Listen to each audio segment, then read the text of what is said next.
Well, good evening, everyone. This is Desmond Soon. I am now live and reaching out to each and every one of you. I am taking a look at the chat in Facebook group. So if you are new, and I do know there have been a couple of new members that have joined us just recently. In fact, I was reading some of your posts. I'd like to acknowledge a couple of people today as well. I can see in the chat Emma. Emma, thanks so much, Emma Matthews. She just... let's see who else. I've got Trevor. I see Gildas. I see Hui. I see Carlos. I see Tina, of course. Tina is our community manager.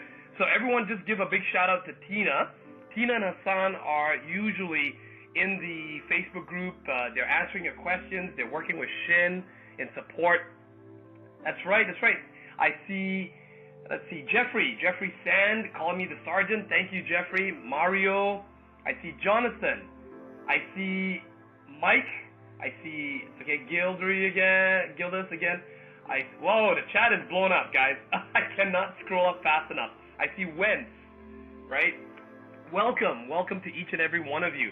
I've also been seeing, in addition to Sifu, trust me, Sifu sees everything, Kayvon sees everything.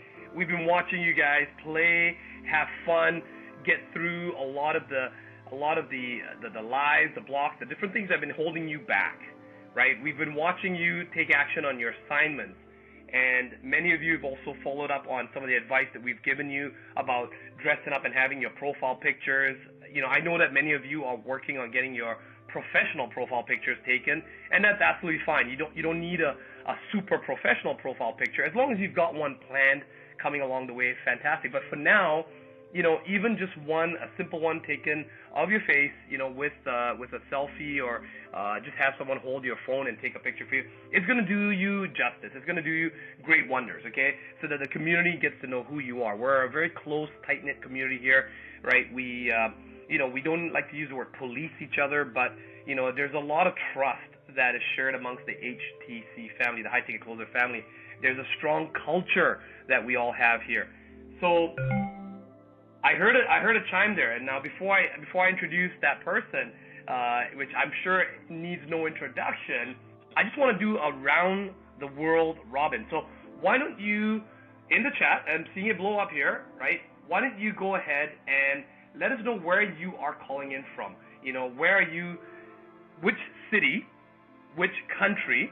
And if you do speak another language, what language? I'm going to put it out there to you. I'm going to watch that. See, Toronto, Canada. I'm going to try to go through this as fast as I can here. Let me just quickly see if I can open up another chat just so I can catch up on all the stuff that's blown up here. And while I'm doing that other person, the man with the booming voice, the coach, the one-call closer, are you on the call? I am here. Can you hear me? I can, loud and clear. How are you doing, Kayvon? I'm doing great. As you know, the weather in Vancouver has been turning around, and it's been sunny, and if you saw the live today, you saw I was out there running again, so it's been a great day.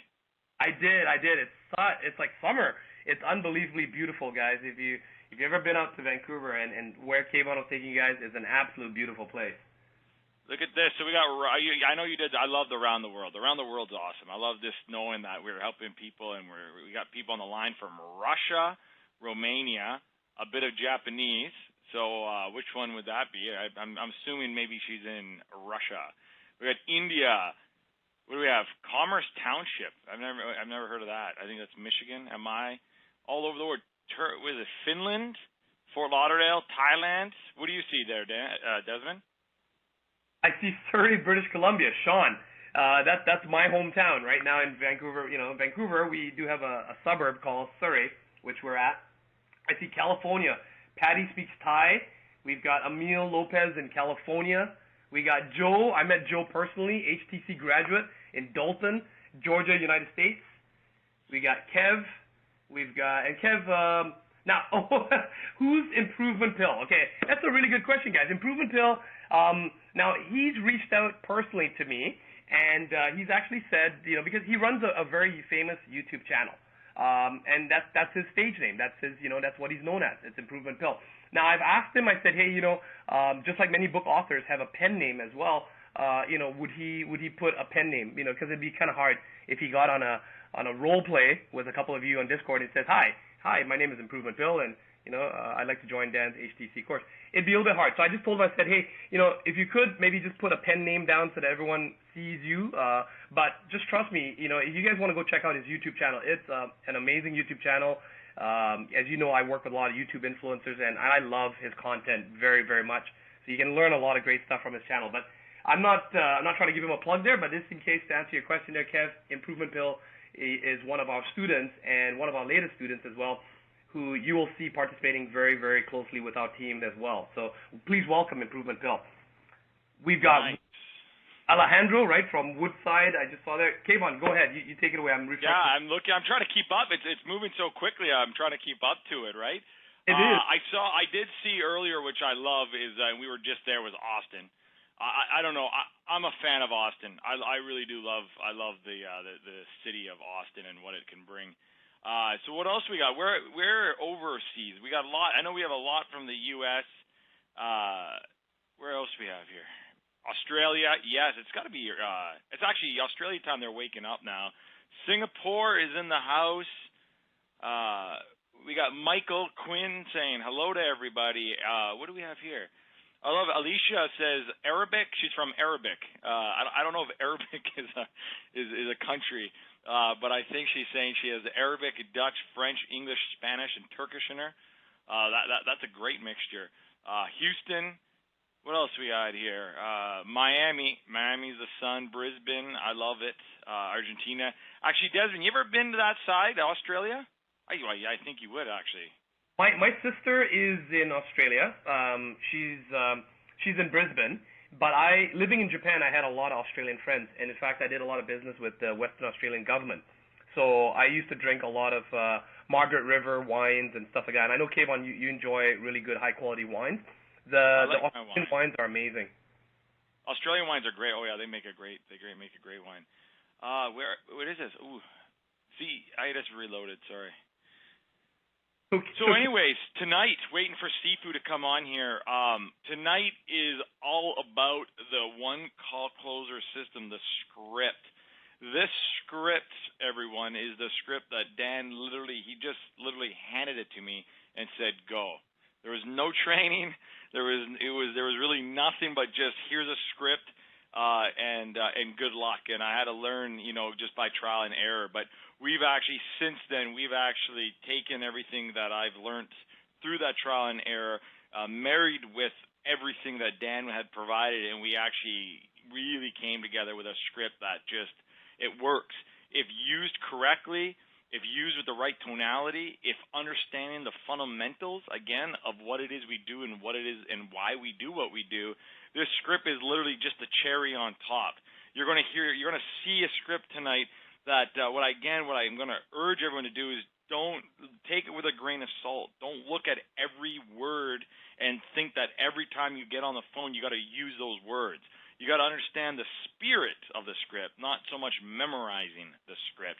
And I know Desmond himself as a closer and as a unique closer, different from me and Dan, uses a script like this, but I can guarantee you he doesn't use the exact words on this script. Absolutely, yeah. It's never word for word, guys. Kayvon taught me a really important lesson. It's knowing the why, and it's like a dance. You'll hear me say this. Closing is like a dance. You can get the best dance manual, but when you get out there, especially for the guys, the women are probably going like, thank God someone's finally telling these guys about that. But seriously, you have to adjust with the partner. You have to read the partner, and you're there to dance with the partner. You're not there to force the partner to dance your way. You're there to adjust to them and make the experience something that's enjoyable. We say in closing, you don't want to make the process enjoyable, but you get what I'm trying to say here, right? You need to adapt. So the script is there as a guideline. You can learn from it, and the more it comes with practice, the more and more you guys do that. Likewise, that's why we have the Discord for those that are doing the role plays. When you're doing that, that's where you start getting some stick time, as I would call it. As a pilot, we call it stick time. That means you actually get control of the joystick. You get to fly the plane a bit, right?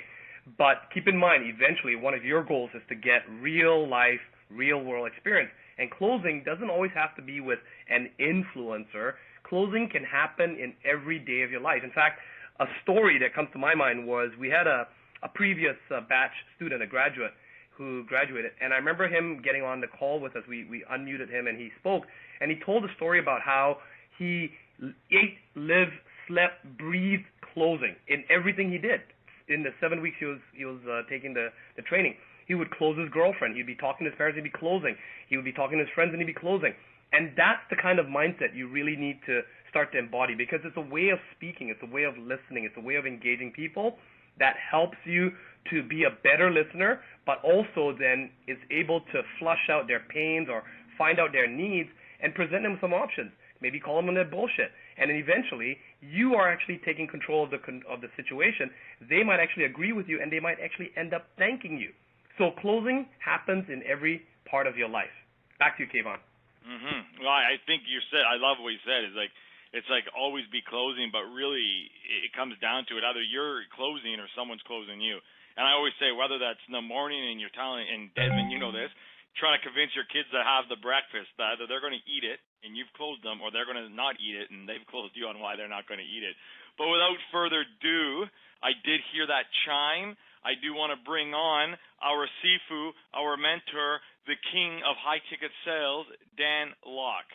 Well, thank you, Kayvon, and thank you, Desmond.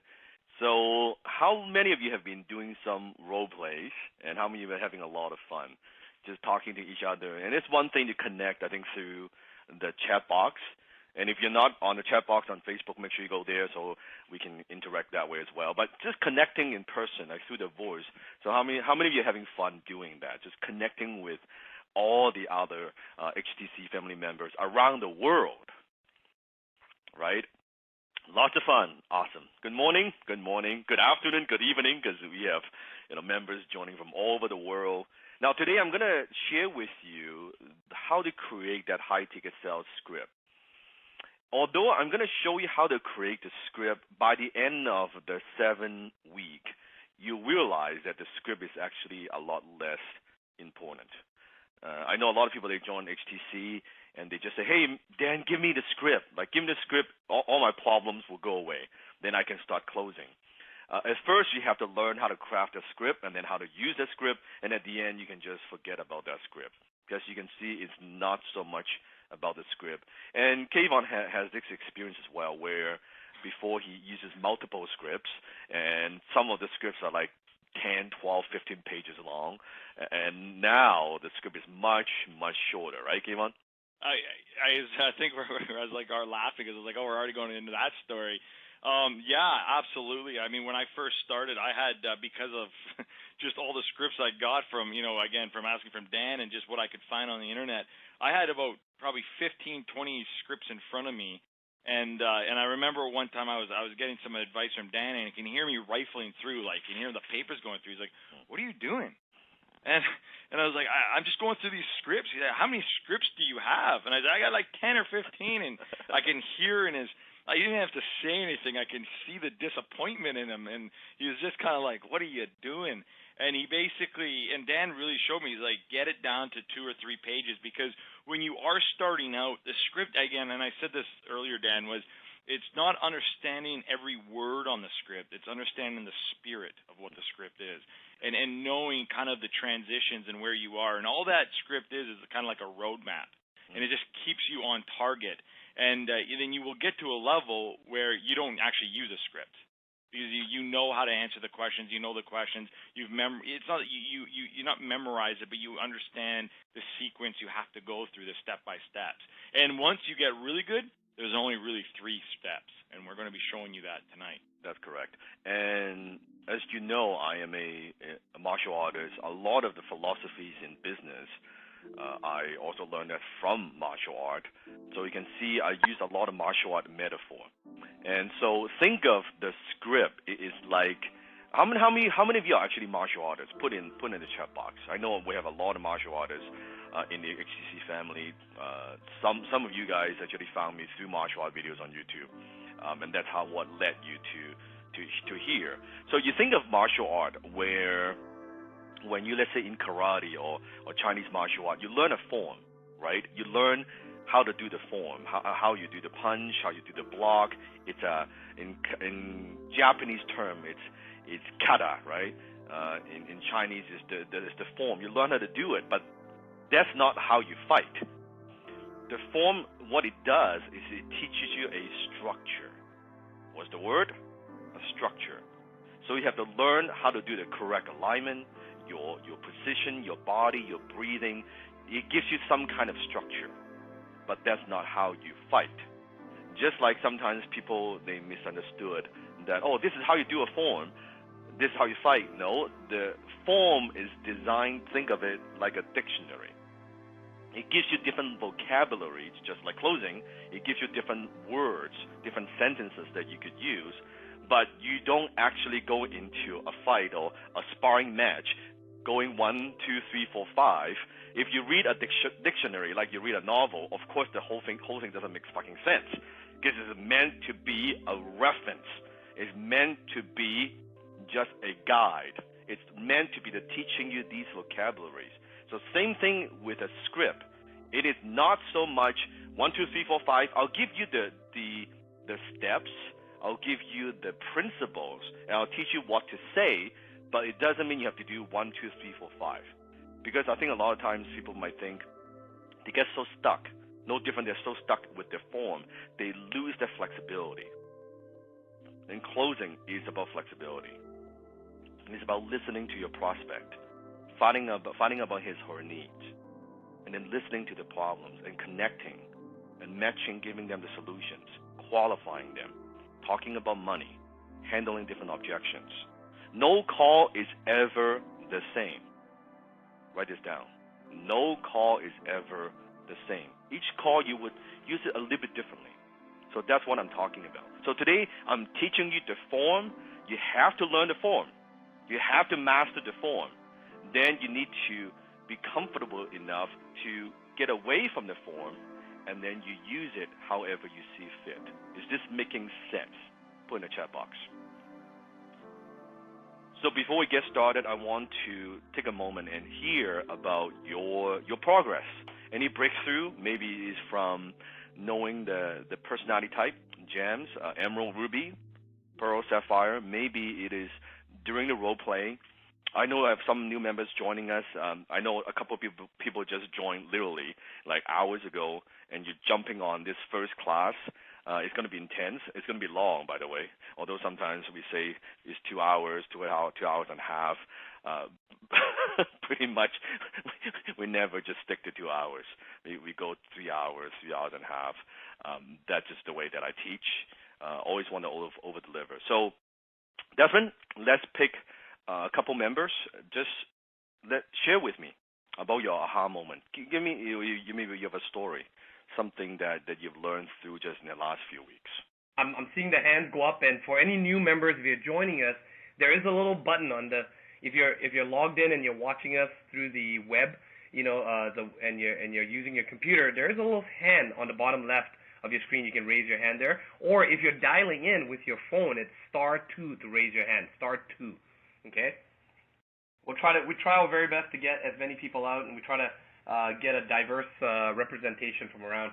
But the very first person, Dan, to raise his hand is Dylan Kruger from South Africa. So I'm going to unmute Dylan. Dylan, you're now unmuted. Go ahead. Can you guys hear me? Yes, Dylan. Hey, finally. The last time I tried to phone in, my headphones are giving issues. Personal aha moment was the pain points, or trying to get deeper, level 3. It is a freaking challenge. I managed to get to, I think, level 2 most of the time. So I understood what you guys meant during that one class where you just said level 3 is one of those really difficult points because you project your own resistance as the closer onto the client. So as a Ruby, I'm not someone that typically would go too deep into someone's level of pain because, I don't necessarily, it's not that I don't care, it's just like it's not that important to me. It's more the decision that's important to me on the call. But something that I've kind of started putting into practice, and I posted on the Facebook group as well, is to see if there are between 2 or 3 different pain points, if there is some kind of recurring theme. So the example I gave was that of time. So if someone brought up the thing of their job takes up a lot of their time, for example, and also they want to spend more time with their family. So then the time was their kind of common denominator in 2 of their pain points.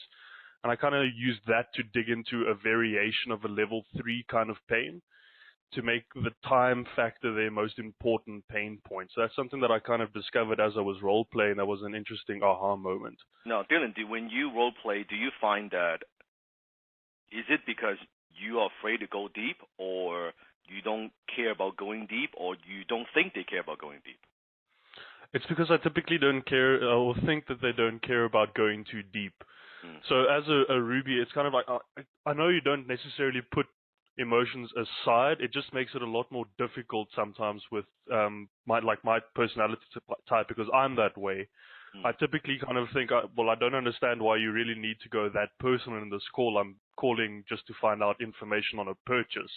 So again, it's resistance from my side. So it's not necessarily that I don't care about what their reasons are.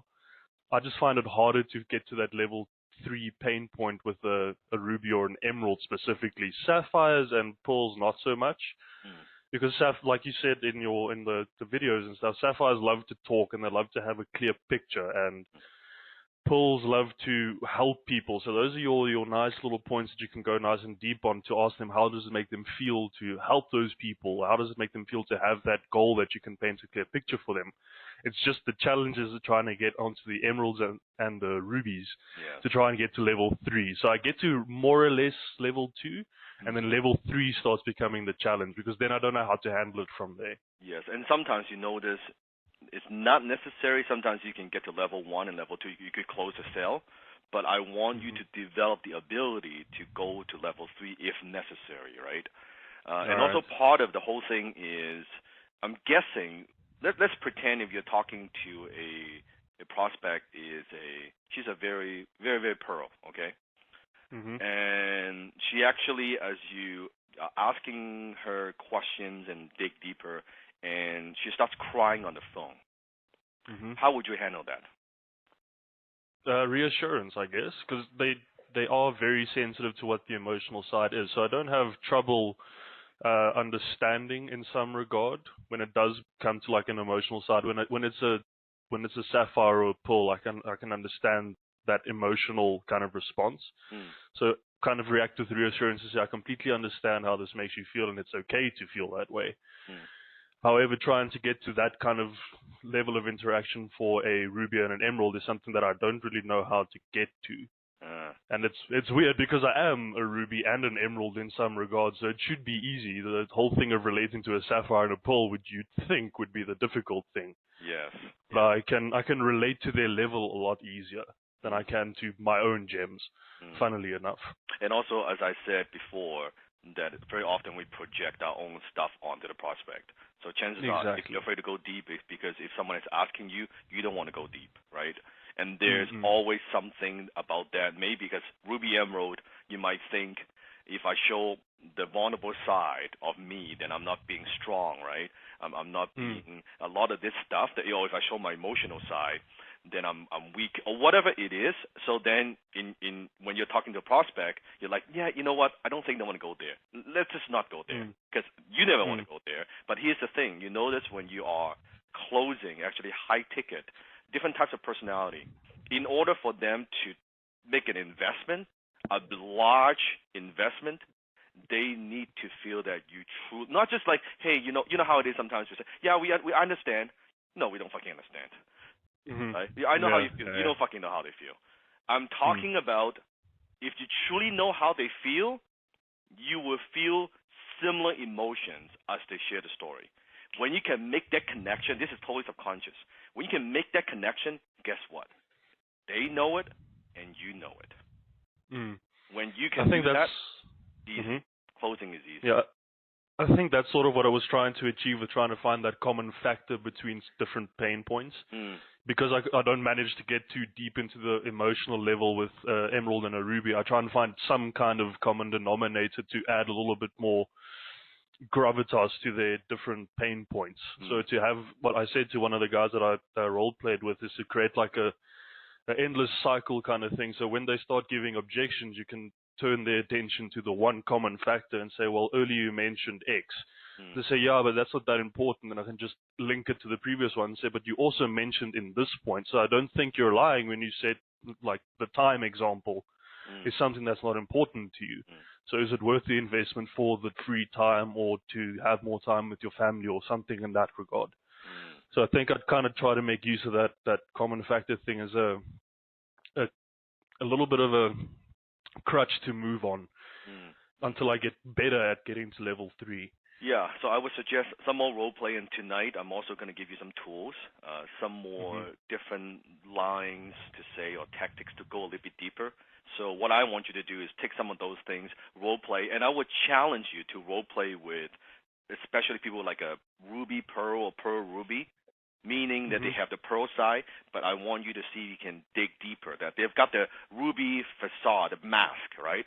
I want you to kind of penetrate through that and get to that pearl. So that would be my assignment for you, okay? Okay, I'll give that a try. Thank you. Awesome. All right.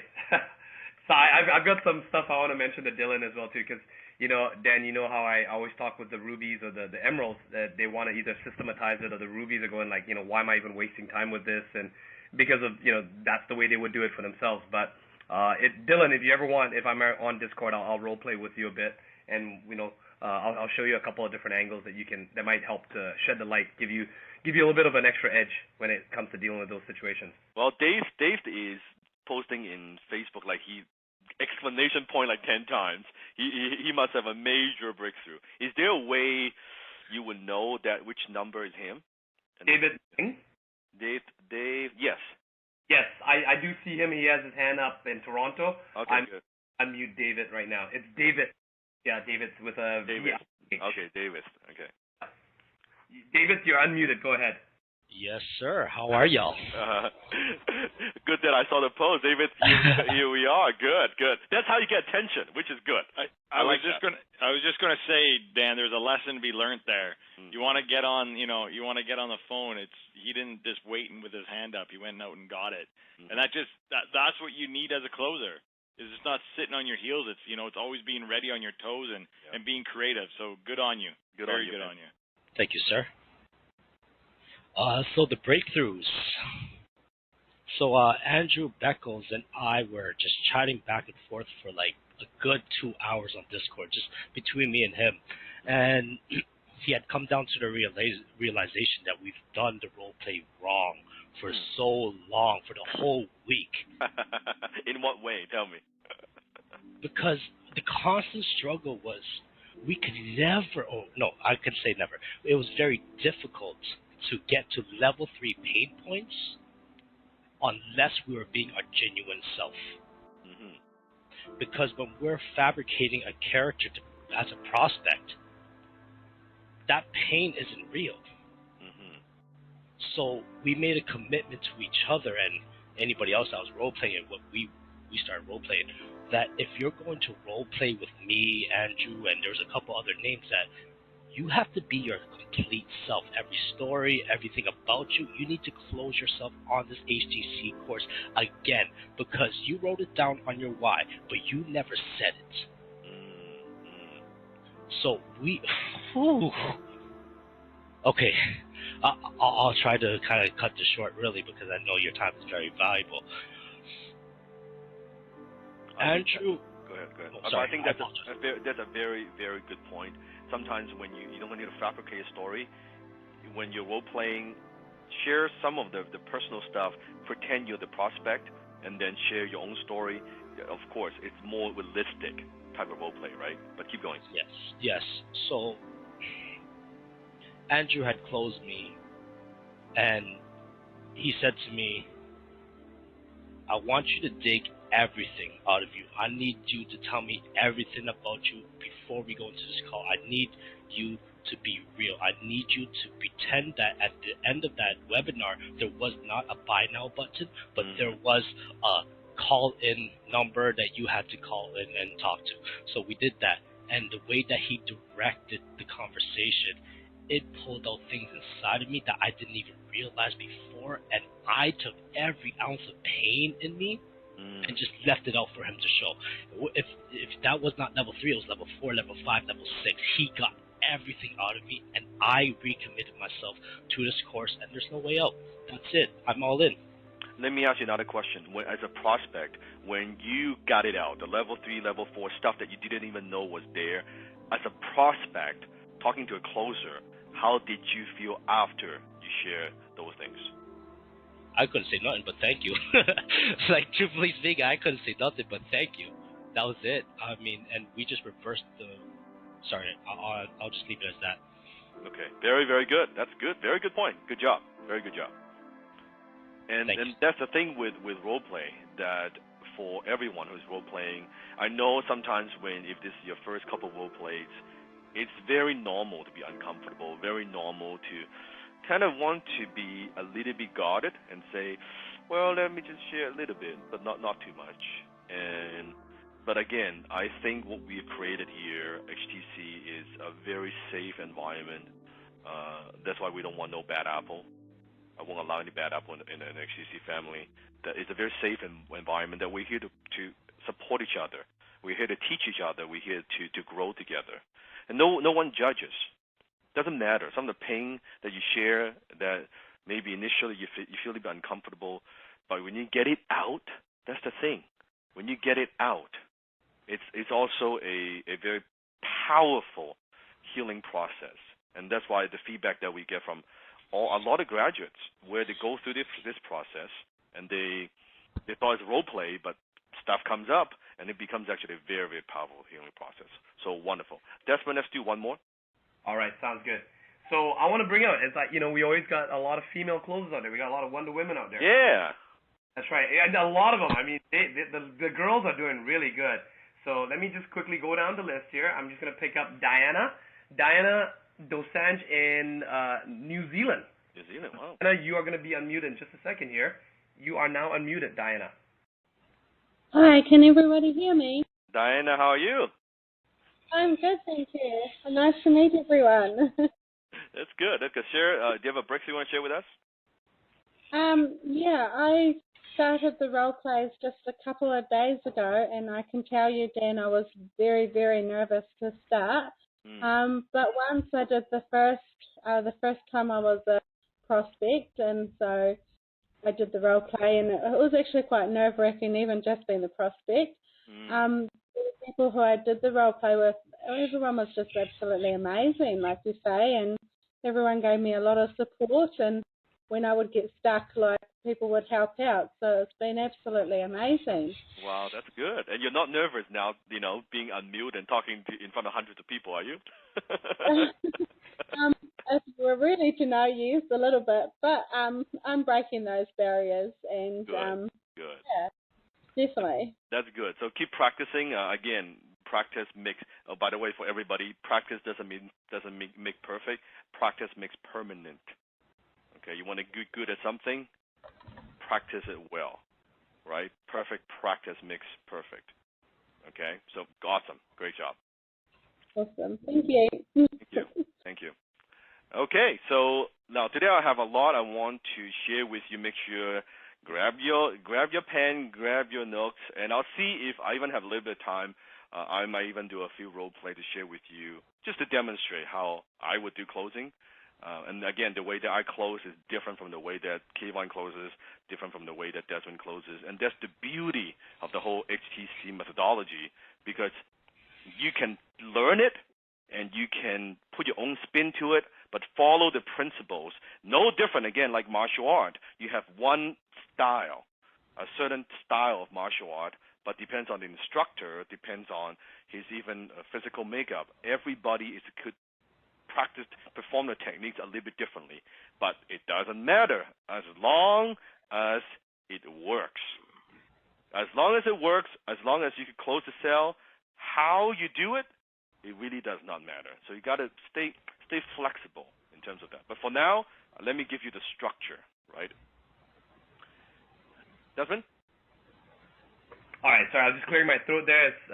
Some of you may know I just getting over a bit of a cold there. No, yes. Oh. Desmond was, getting over. It's feeling better now. I hope he is. Some people are going like, "Thank God Desmond lost his voice," right? No. Arjun's coming back. Mm-hmm. Okay, so here we go from Hui. Hey, HTC family. My name is Hui, and I just recently joined this exciting group. I wanted to finally make my first post since I've been playing catch-up, watching the replays and videos. I'm fascinated about the whole mindset and knowledge, and I'm ready for more. I've never worked in sales before, but always been in a technician, design career, but I do talk with clients a bit at my technical job. So after learning about the 4 personality types, I've been playing mental games at my job, trying to categorize the people I talk with. I believe there's a power in learning the psychology. Afterward, watching week 3 roleplay, I thought it was so funny when Desmond was singling out the Emerald personality, taking notes, because at that very moment, I was furiously jotting down that info. Anyhow, I can't wait to hear tonight's call. Hui, I'm glad you really loved it. That's good. Let me ask you this question. Put in the chat box that how many of you have never done any kind of sales or have gone through any kind of sales training in the past? Like, you know nothing about sales, you've never done sales, and you've never taken any sales training program. So put in the chat box. I want to know. Wow, that's a lot of people. Yeah, Henry, Jordan Scott said they've never done it. Emma has never done it. Matthew, never done it. Louise, never done it. Emma, yeah, of course. No idea of sales at all. I love that. No sales background. Yeah, that's awesome. So I think, first of all, if you ever done sales before, you haven't had any sales experience, it is actually a plus. Because then you don't have to unlearn a bunch of shit. You start with a clean slate. Usually sometimes it's people coming in with years of bad habits, the typical slimy sales techniques, and that they have to unlearn a bunch of shit. I mean, Kayvon's gone through the same thing, but like years of sales experience. And then when he learned high-tech closing, it's a whole different animal, right? It's a complete. Again, I remember when you first introduced to me, I thought I knew it all. I mean, at that point, I read all the old. It was just the old traditional sales techniques and everything we've talked about. And when you showed me this, I was like, how did I ever miss this? But the biggest challenge I had was exactly what you said, Dan, was the fact that even though I was learning your new techniques, there was old techniques that were getting in the way and that were stopping me. So I had to check myself very hard and really try to unforget. It's a lot harder to unforget than to not know at all. Mm-hmm. And sometimes because those sales techniques, the traditional old sales techniques, they're so ingrained in us, and chances are, if you've been doing sales for any length of time, guess what? Sometimes that shit works. From time to time, you've closed some sales with those techniques. So whenever you are in a situation, you sense resistance from the prospect, it's very easy to kind of refer back to what you were comfortable with. Okay, let me just use the typical old sales techniques. Let me talk about features and benefits. Let me push them a bit. Let me talk a little bit faster. Let me do this, right? Or forget this scale. Forget the paying. Forget asking questions. Let me do what I usually do. No. So don't worry if you've never done sales before. It's actually a great thing. It's actually an advantage when you're learning HTC. If you've done sales before, you have sales experience, just be more aware. I know it's easy to go back to what you usually do. It's very easy to say, yeah, let me pull some of those tricks that I've been using for the last 10 years. It worked, kinda. This is a brand new way of selling. It's a revolutionary way of selling, of closing. Very, very different. So I'm going to challenge you. If you have sales experience, unlearn all that shit. Learn this way. Master it first. Then once you master it, then you can later on add your own little spin to it. That would be my recommendation. And I just want to also acknowledge, I saw that in the Facebook group that good job on. I can see a lot of people interacting with each other, connecting with each other, role-playing. If you have not done any role-play, I know some people have not done role-play yet. Maybe you're afraid. Maybe you're nervous. Maybe it's an excuse. Oh, it's a time zone difference. Whatever that might be, don't let that stop you. Right, Kayvon? Don't let that stop you. I've been saying, I mean, we're in week 4 here right now. It's your time. If you've been playing on the sidelines, it is now your time to jump right in. I mean, the great thing about Discord is everyone's new, and everyone's there learning, Everyone's there is winning and gaining, and it's, you're not going to stand out if you don't know what you're doing. You won't stand out if tonight, let's say, if after the course, the call, you jump on a Discord and it's your first time ever, no one will know. Only you will know. And I encourage everyone to jump in, because if you don't get the role playing, if you don't do the training, how could you ever get ready to actually close live? It won't work. And again, it's a very safe environment, because there's no, in gambling we have a term, right? It's play money, right? This is role play. It's a very safe environment. There's no money involved. If you lost, quote unquote, a sale in a role play, it actually doesn't cost you any money. So you need to get comfortable with that, right? Because it's like swimming in a swimming pool, right? Swim in a safe environment. Then when you go out to the lake, you go out to the ocean, you're much more prepared. So make sure you do the role play. Don't just listen in. Don't be a fucking observer. We talk about this. Get into it. Do your first one. After 2 or 3, I think you'll find it very, very fun. It's actually a lot of fun when you enjoy the role play and you get feedback from each other. It's awesome. It's very awesome.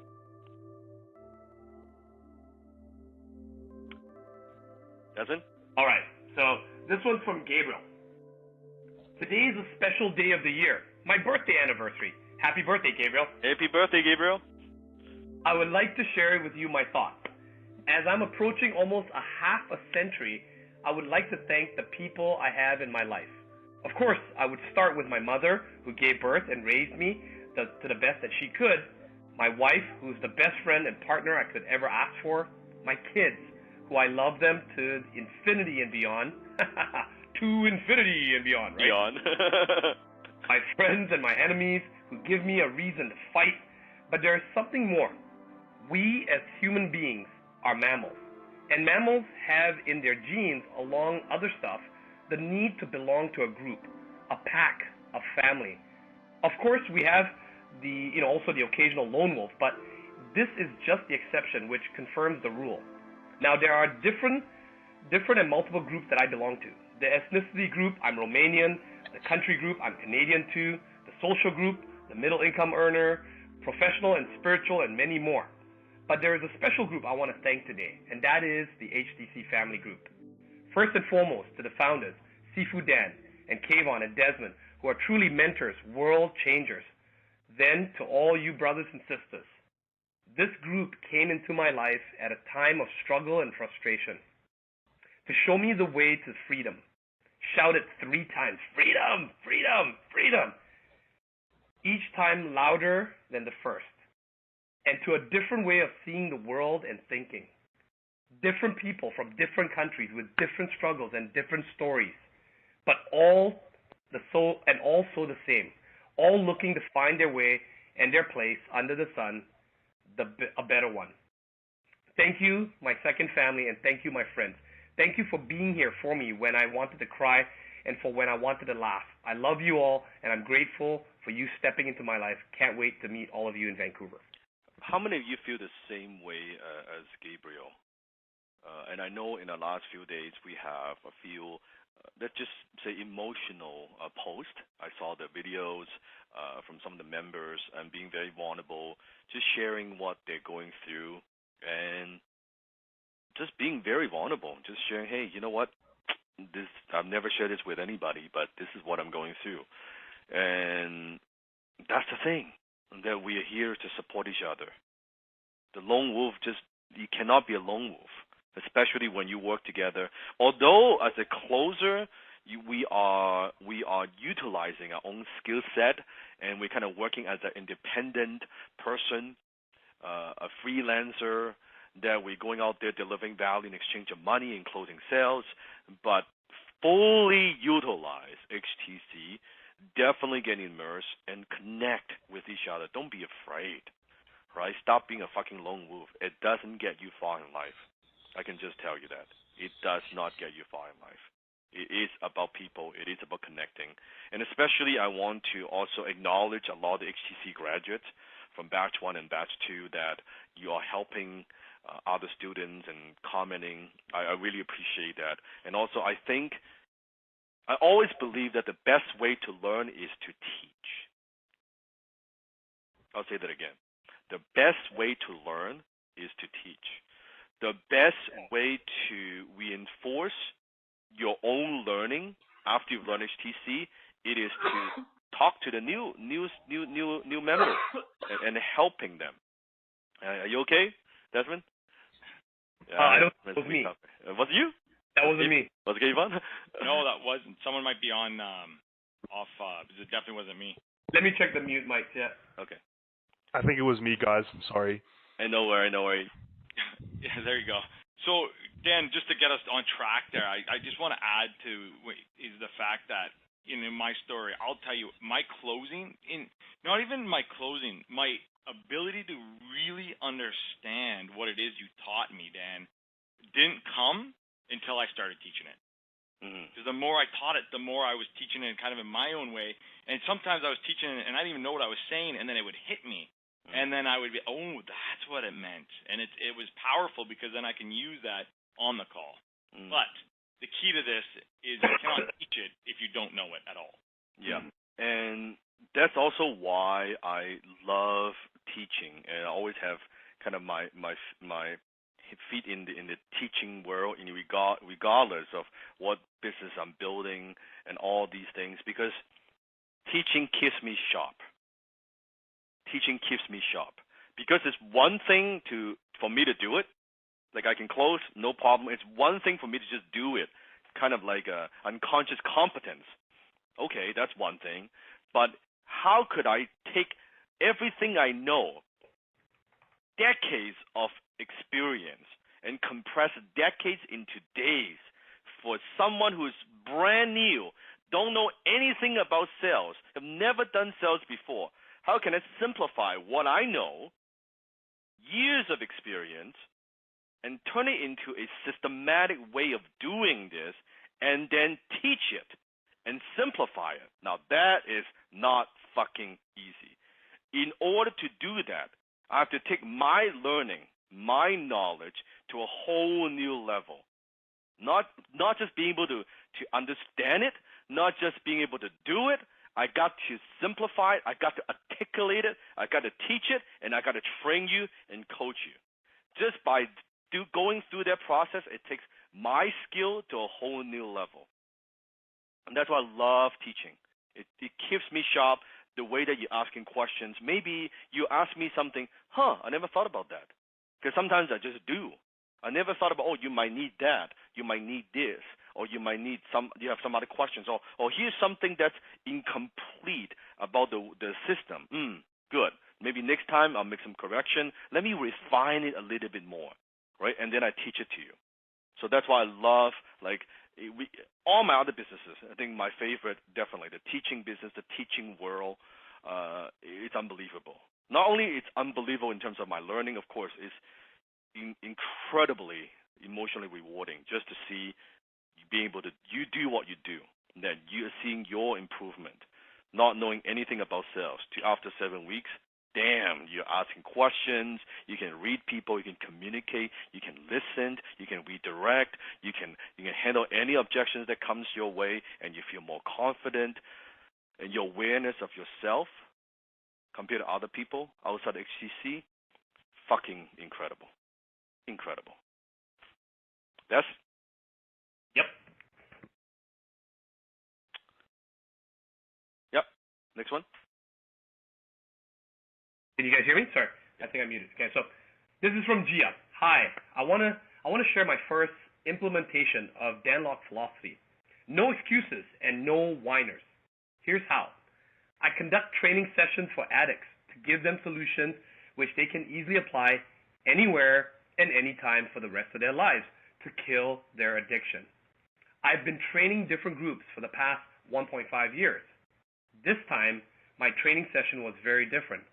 I actually asked 4 guys to get the fuck out of my training room because they did not follow my instructions and gave excuses for not doing assignments and mind exercises. Dan Lok and Kayvon's trainings have given me the courage to say such a bold thing with authority in the classroom full of 40 male addicts. I stood up for my own skills. And surprisingly, after my 2-hour session, those 4 guys apologized and sat in front of me for my guidance. I also fired 3 of my clients for not taking my sessions seriously, not showing up on time for appointments. I'm feeling so much in control, and I've started respecting myself more. Do you find it also sometimes when you do role play that now by asking questions, talking less, that you have more control? And this is what it is. I mean, this is a perfect story of that. And also, you're in control not just on the sale, but the people that you work with. And ultimately, is not just about closing. This behavior would translate that to other areas of your life. Other areas of your life. Kevon? Yeah, I love when you tie it back to that is the behavior like this is you stop, your tolerance level goes to another level in the sense that you don't tolerate bullshit. You're not desperate. When being on the phone and there's a prospect and they're whining and they're pleading and you have this power in you to be able to shut that down, and not shut that down with disrespect or insulting them, but being able to shut that down because you're standing on your character and you're standing on what you believe is your tolerance level, and it's a beautiful thing when you have that I would say the confidence as well as that clarity to be able to do that. Just it really ties back to at the beginning in the first week when we were going through it, or the second week it was, and I told the person to fuck off. Like we have a low tolerance level of bad apples, of people, of whiners, and that gives us the right to be able to deliver the content and to deliver to the people that want to be here. And we know that the people are here that want to be here, and we want to be here that 10 times more that. So we want to continuously give you the best of the best because you want it, and we want to deliver it to you because that's our tolerant level. Very well said. Write this down. In life, you get what you tolerate. In life, you get what you tolerate. Think about the things that you have right now in your life, where you are at. Maybe it's your health. Maybe it's your wealth. Maybe it's your relationship. Maybe it's your friendship. Think about the things that you settle. You know what I'm talking about? Things that you settle. You know it's mediocre. You know it's average. But you tolerate it.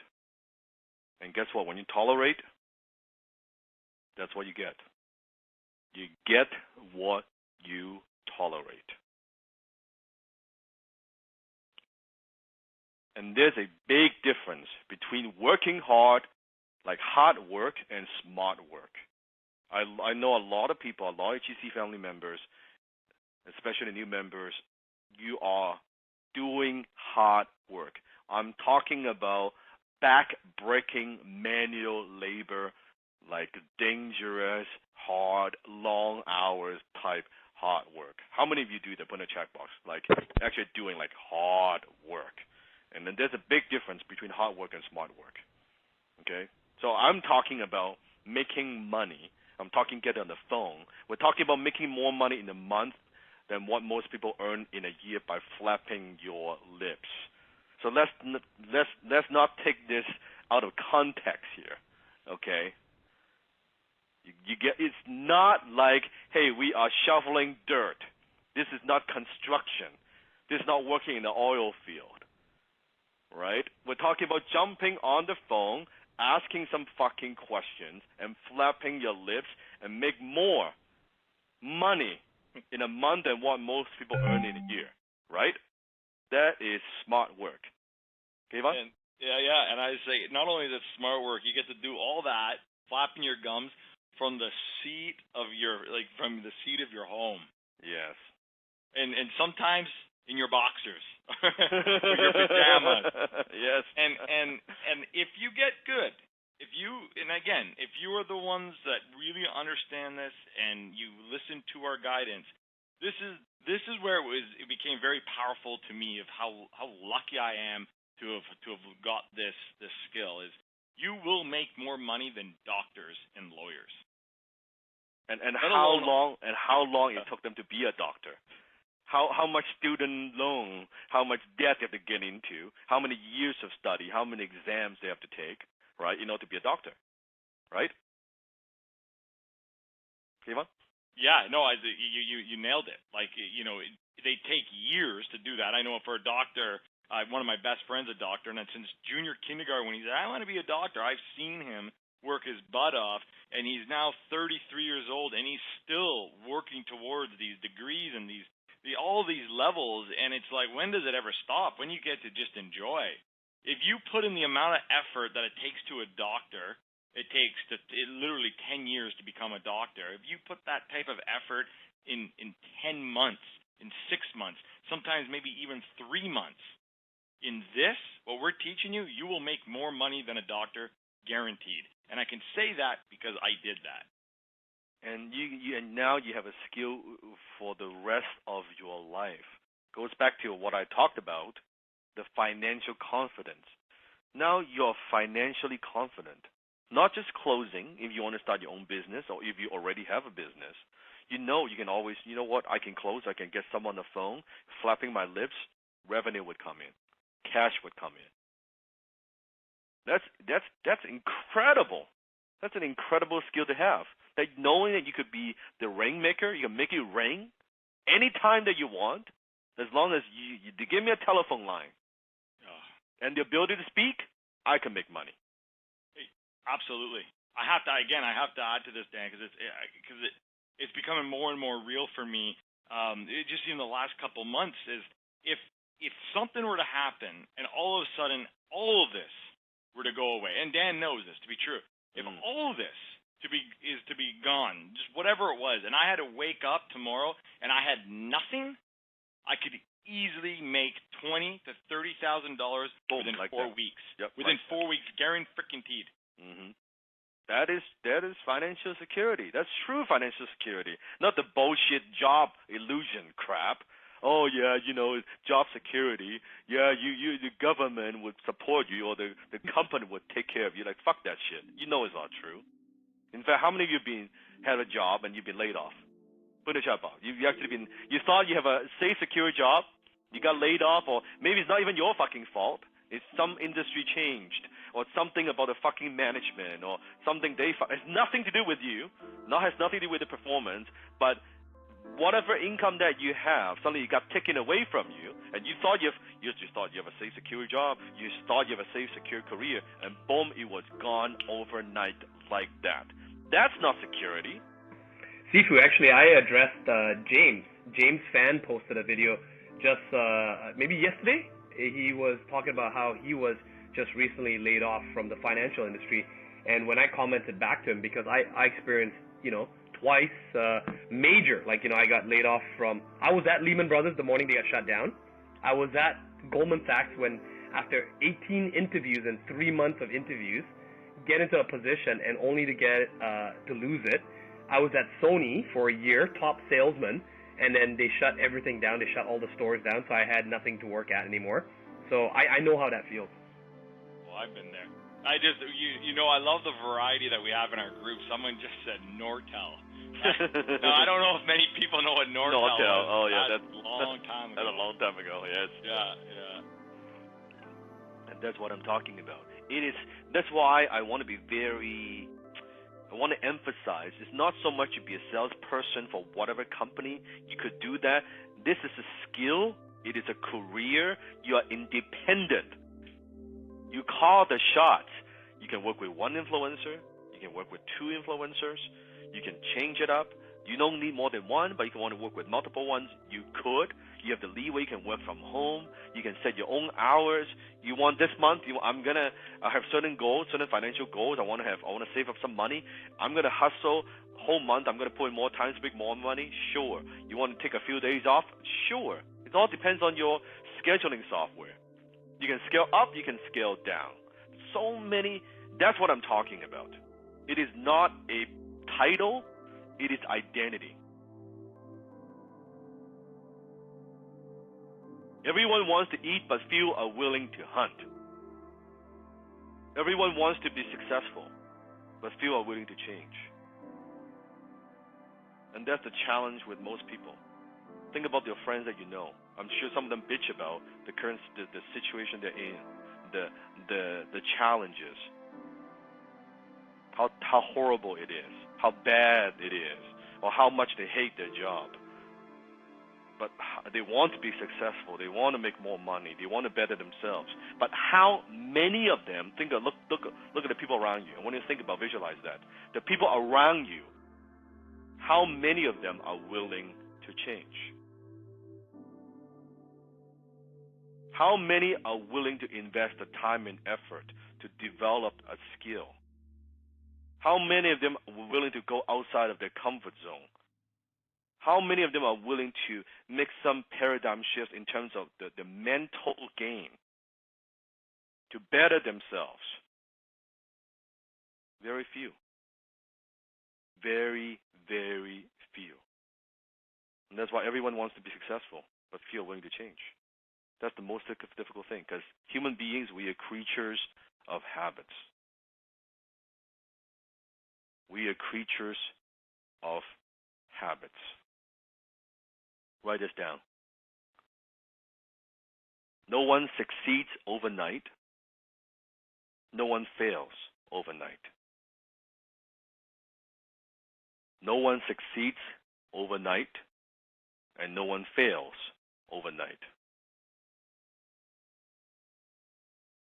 Where you are today is nothing more than a reflection than all those decisions that you made over the years. I'll say that again. Where you are today, where you are today is nothing more than a reflection of all those small decisions that you made over the years. Small decisions. Go ahead. I just want to iterate that at the end you said that you've made. Not your parents' decision. You. Not the environment you live in. Not societies or the government or the schools or that person. It's you.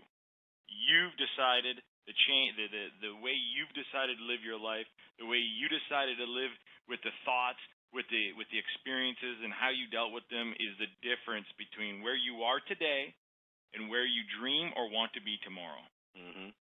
And when Dan says change, it's not little change. We're talking sometimes massive change. For me, it was massive change, because when I kept reading this quote, I've read this quote. I read this quote for 10 years, but still got the exact same results. Still wasn't where I wanted to be, but I've changed. But I wake up a little bit earlier, and I changed my friends a little bit. No, I mean I had to do real change. I had to completely shift who I am and change the identity of what Kayvon was, from all the way drilling down to how I looked at myself as a family member to who I wanted to be as a business owner. And when I made that, not just that mental shift, but that spiritual, that vibration of a shift where I've actually put it out there and I believed that this was my new identity, only then is when things started coming. And to do that, let me tell you, there was a lot of sacrifice. Mm-hmm. And I was willing to hunt. I was willing to do whatever it took to make that happen. And that's the good news. And the bad news. The good news is you're on the job. The bad news is you're on the job. You think about the millions, and that's why we want to acknowledge you. Think about the millions of people who follow me on social media, who watch my videos, who listen to my podcast, who follow me on Facebook. Only a small percentage ever downloaded my book. A smaller percentage watch webinar just like you. And then even a smaller percentage invest in themselves and participated in the HTC program where you are today. And then from there you are here. It's so easy. Here's the thing. Everything we do is easy to do, is also easy not to do. It's easy to watch 10 videos a day. It's also easy not watch 10. Maybe I'll just do 9. I just missed one. Nobody knows. Dan doesn't know. It's easy to half-ass on your assignments. It's easy to say, you know what, I'll just role play maybe 30 minutes, an hour a week. It's okay. I'm just testing the water. I just listen. I learned. It's easy to do. It's easy not to do. Every single one of those decisions, you made a decision, I'll watch a few videos here. You made a decision to say, I'll role play a little bit less. I made a decision. Maybe I don't play so well. I don't fully participate in the assignment. You made a decision. I'll just skip one class. You made a decision. Maybe I'll get off the class a little bit earlier. Every single one of those decisions. That's how you live your fucking life. And you would see. You would see the result. And if you don't like the result, don't blame the result. Look back. What are the decisions you've made along the way that created this particular result? Don't bitch about the result. Look at the decisions. You can change the decisions. You can change the decision any time. You change the decision. You change the result. You change the decision. You change the result. Is this making sense to you? Nobody knows. Only you know. You cheat a little bit here and there. You slack off a little bit here and there. You schedule a call, you don't fucking show up. It's okay. No one's pointing a gun to your head. Only you know. But if that's how you show up in the world, that should show up how you show up as a high-ticket closer, what does that say about you? What does that say about who you are? And you say you want this, and you say you want that, and you say you want to live your dream, and you say you want freedom, and you want to be successful. Well, sure, your decisions don't seem like you want it. Well, just look at your decisions. How are you making decisions? How are you living day to day? Very, very simple. But ponder on that. Desmond? All right. Yeah. Wow, that hits really deep, Sifu. I really hope everyone was paying attention to what he just said there. Okay, so this is from William. William, hi family. Today has been one for the books. Today I officially closed my first sale as a high ticket closer. Well, actually I closed 3 more sales after that. Yeah. I've been doing, yeah, that's fucking amazing, isn't it? Yeah. I've been doing a trial for an influencer, which has been a really interesting experience, making calls that weren't role plays anymore, and the setup wasn't ideal, as they weren't as warm or inbound as we usually prefer. That being said, it was an opportunity to put my skills to the test. By the 3rd call, I felt like I was totally in flow. The questions were organically surfacing. My tonality adapted accordingly, and I could literally feel the pain and the vision of the prospect. I saw myself not as a salesperson, but rather as a coach and a guide that was exploring their world and finding out how to potentially make a difference in their life. Wow, this course has taught me so many strategies and skills which all got put into play today. But really, this course has taught me so much about myself. The transition that I've undergone as a result of this program and community has been nothing short of life-changing. I felt calm, relaxed, in control, and focused as I listened with intent, played with resistance, and connected to the individual. I utilized almost everything Sifu taught us today, and it was all the little things that solidified the deals. After so many hours of roleplay, these skills that were totally foreign to me 2.5 months ago are now confidently in my arsenal of tools to influence, understand, and close a prospect. It feels like a superpower. Superpower. Let me share one. Here's one more from Hank, another success story. Go ahead. Yeah, Hank as well. Boom! Deal closed. 1,100. The feeling of money coming in and closing the deal with a landlord. Thanks to the last HTC IC class, I went ahead and did a whole bunch of research before talking to this landlord. They have a place that's for rent near Metrotown area. Place that's extremely, convenient for shopping, grocery, transit. For those of you guys who don't know Vancouver, it's a booming place. It's, where rents are going up and people want to invest in. Research includes how much the rent is going for nearby places. Number 2, what's convenient in the neighborhood. Number 3, how will I advertise the suite, etc., etc. Sure enough, the landlord asked all the question above, in which I answered back with a question. Landlord, how much do you think I can rent this place? Is 2,000 good? Me. Based on your place and the neighborhood, I suggest X amount. It's actually more than the landlord wants. What do you think? Landlord, wow, let's give it a try. A week later, place rented out. Industry standards goes like this. When new contract is signed, I get 50% of the monthly rent, plus 8% of the monthly rent for the duration of the contract. So here comes the 50% in my bank. Well done, Hank. Well done. I love the emoji, the sunglasses. That's awesome. Yeah. That's pretty cool. Hank's got money in the bank. Hank with the bank. That's pretty cool. One more. Mark, one of our superstars, obviously. Yes, I personally met Mark himself. He's a very eloquent speaker. I love Mark. In my last update, I shared that my goal for March was to hit 50,000 in closed sales by the end of the month. I took a moment to reflect, and I'm happy to say, boom! Mission accomplished. $58,036 in sales. Attention, 100,000, you're next. To my entire HTC family, let's commit right now, before the next month begins, to taking our performance as high-ticket closers to the next level in April. Next level operations, next level execution, next level discipline and consistency, next level support for each other. Let's keep improving every single day and keep chasing the highest, best possible version of ourselves.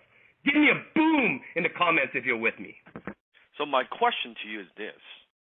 So we have so many students going through the program, and some will do better than the others. Some will take what I teach them and skyrocket to success. Some will take what I teach them and apply their own business, see amazing results. Some will take what I teach them and build their inner confidence and change their self-image. Some will take what I teach them and do nothing. So my question is, it's the same program, the same HTC family, the same Sifu. I teach the same thing, it's still me. Why? What is the difference? What is the difference? I want you to think about it very deeply. It's the same thing. Everybody goes through the same process. It's not like they've gone through a process that some secret program that you have no access to. It's the same fucking program, the same fucking family, the same fucking Sifu. What's the difference? What's the difference? We get some answers here. We got one says application. We got a couple of people saying action. Arthur Wong saying mindset. I like Jaron Jackson. He goes, I'm the difference. Mm-hmm. Stanley says he implements what he learns. Immersion, action, scared to succeed. Execution. Chip Anderson says the person. Paul says hunger. What's the difference, Dan? All those are true to a degree. But the biggest difference, I could tell you, it's commitment. They're all true. But the biggest difference is one thing. I'm going to answer it in a quote. Our self-image and our habits tend to go together. Change one, and you will automatically change the other. If you have not watched my TEDx talk, put that on your assignment for this week. Make sure you watch that. You just type in my name, Dan Locke, and you type in TEDx. You see it. And the talk that I gave was the invisible force. And I talked about the power of self-image. The power of self-image.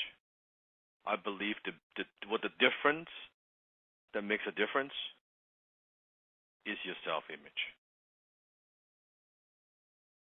It is your self-image. If you come in the program and just say, I'm going to learn some closing techniques, that's only so far you would go.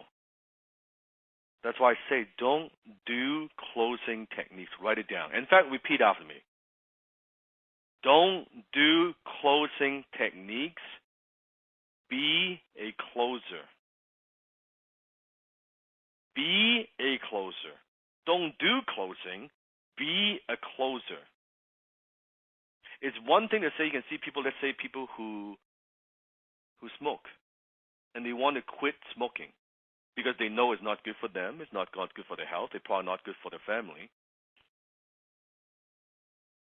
But it's a struggle. It's always a struggle. Why? Because that person is a smoker. Yeah, I need to quit. I need some pad. I need some medicine. I need something to get off this habit that's killing me. And why is it always struggle? Because that identity that person has is he is a smoker. And as a smoker, you want to fucking smoke. And everything that takes you away from a cigarette is a struggle. And that's why it's hard. Versus if you're not a smoker, do you feel tempted? Yeah, man, if you're not a smoker, no, man, I really, just give me one puff. Or I see someone smoking outside a restaurant or something. Wow, that's tempting, man. I would love to just like have just one cigarette. Or are you like me, someone who doesn't smoke? I can't even fucking stand the smell of the cigarette from a distance. It drives me insane. Just a little bit of secondhand smoke, I cough. I cannot stand it. Because why? I am not a smoker. I am a non-smoker. That's my identity. That's who I am. That's how I operate. That's not a struggle. I don't think about it like I want to smoke. It's not who I am. And that's the thing. You go into HTC, say, I'm going to learn some closing techniques. That is a very low level of commitment. And you wonder why your learning is not as fast as you want. Versus you say, you know what, this is who I fucking am. I am a high-ticket closer. It's not what I do, this is who I am. This is the way I operate. Not the old me, not the one that's don't understand how to communicate, not the one who's afraid to ask questions, not the one that's afraid to go deep. This is who I am. This is the new me. You take on that new identity, that's a different story. Your performance will skyrocket because it's not a struggle anymore. It's who you are. You don't need to fight. I was reading a comment on Facebook, and one of the members was talking about how he felt that he's breaking out of a shell. You can search it. You can see. Like an eggshell. He felt like he was in an eggshell. And said he's going through the program. He felt the eggshell is getting thinner, a little bit lighter. He was about to break through. He's struggling, always struggling. And I read that post. And you can read that post. And he's fighting and going through this. And I simply comment this. And I said, what if there's no shell? What if there's no shell? There's no struggle. There's no fighting through. Just no shell. So I'm asking you, what if there's no shell? There's no struggle. When it's who you are, it's not struggle. Until you take on the self-image and you see yourself being a high-ticket closer, that you are a high-ticket closer, I could tell you it's always a struggle. Role play is always tough. Imagine, you go into role play, well, that's not what I do. I don't know how to do this shit. Okay, I'll try. That's the identity. Or you say, fuck it, I'm a high-ticket closer. Let's go. Who's on? Let's go. Let's role play. Let's do this shit. It's a very, very different approach. Very different approach. You see what I'm talking about? So give me a big a big scream. Do me a favor. I am a high ticket closer. I am a high ticket closer. Feel that. Own it. I am a high ticket closer. I don't do fucking closing. I'm a high ticket closer. You don't understand. This is what I do. I'm a high ticket closer. And you'll never outperform your internal self-image.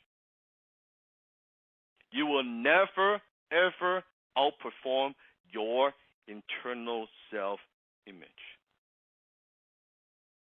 And that's why I challenge you to see yourself being there. You want to make six figure? You want to make 100,000, 200,000, 300,000 as a high ticket closer? It cannot be something that you do.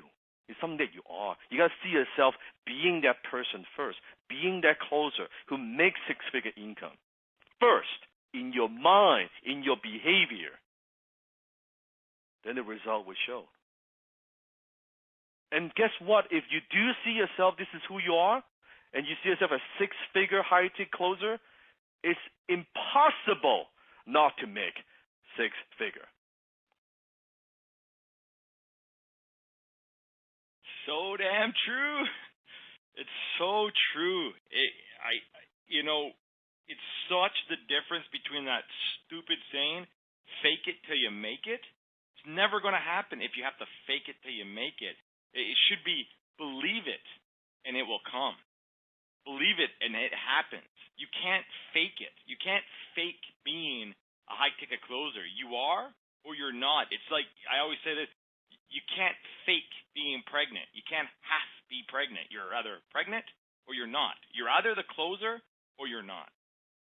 And that's what I'm talking about. So let's say, take Kayvon, for example, right? When he was struggling and losing $25,000 a month, and he was learning these techniques, but he hasn't fully embraced, he hasn't fully made the identity shift that this is who I am, that although I've done sales, but he didn't see himself as a closer.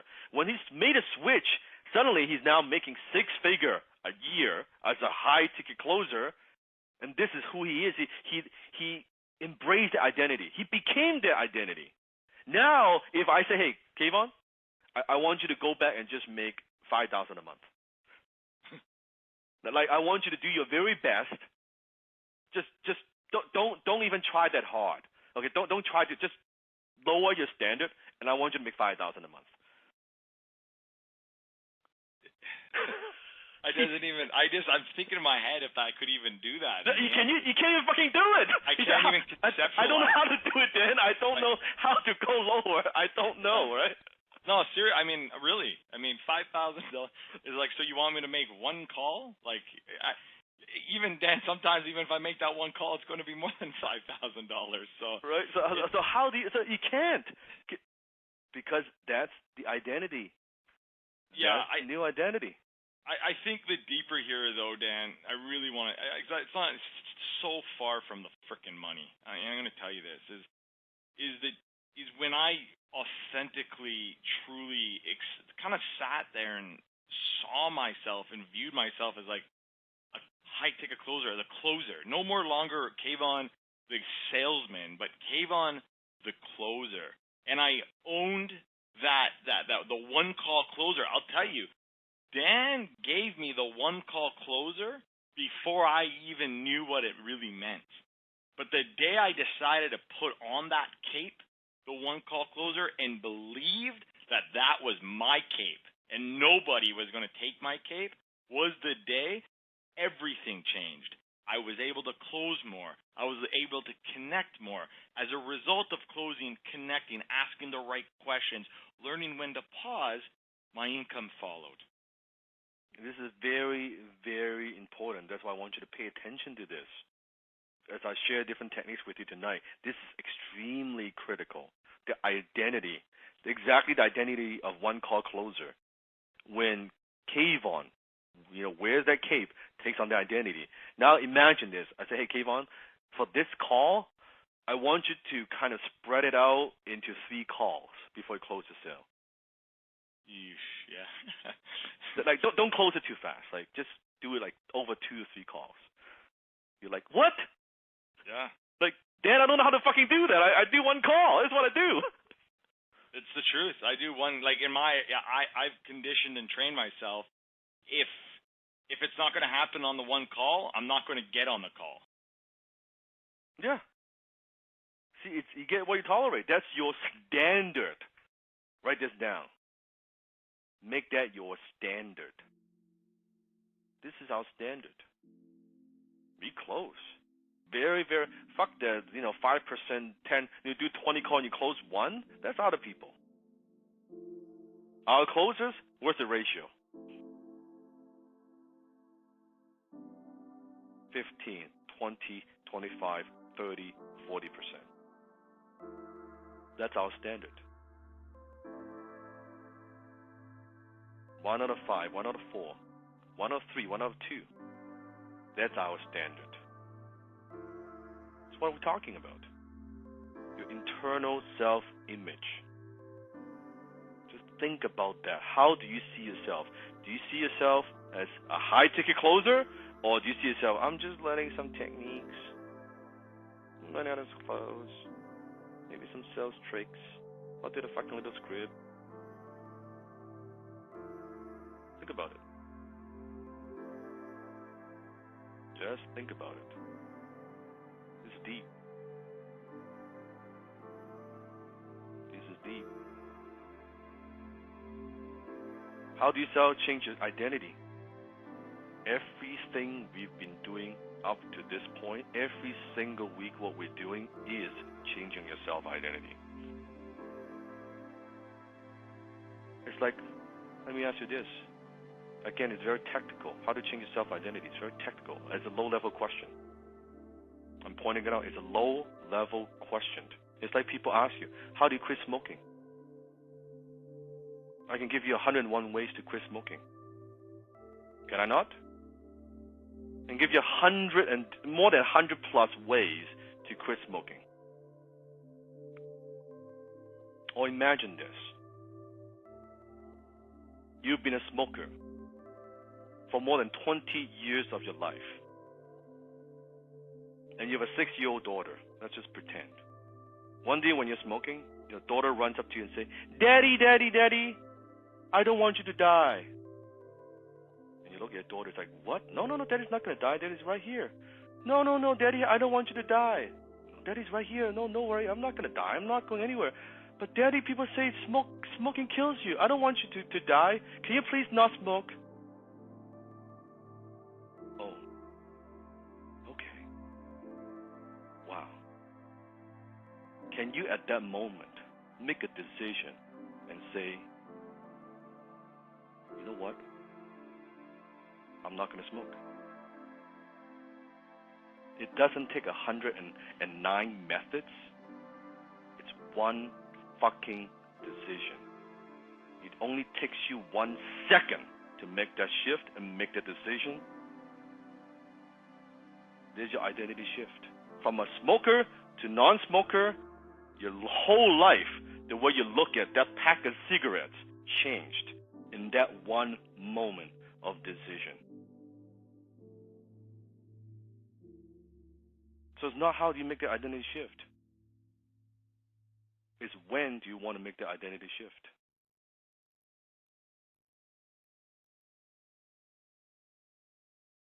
I can just feel, if I'm in front of a room, this is the moment where it's like silence. I can feel it, even through the telephone line. Something is hitting you. And I'm talking to you. It's not how. It's when. And when can you make that shift? I cannot answer that question. Only you can answer that question. Could be 1 day. Could be 1 week. Could be 10 weeks. Could be 1 year. Could be 1 minute. It's not up to me. It's up to you.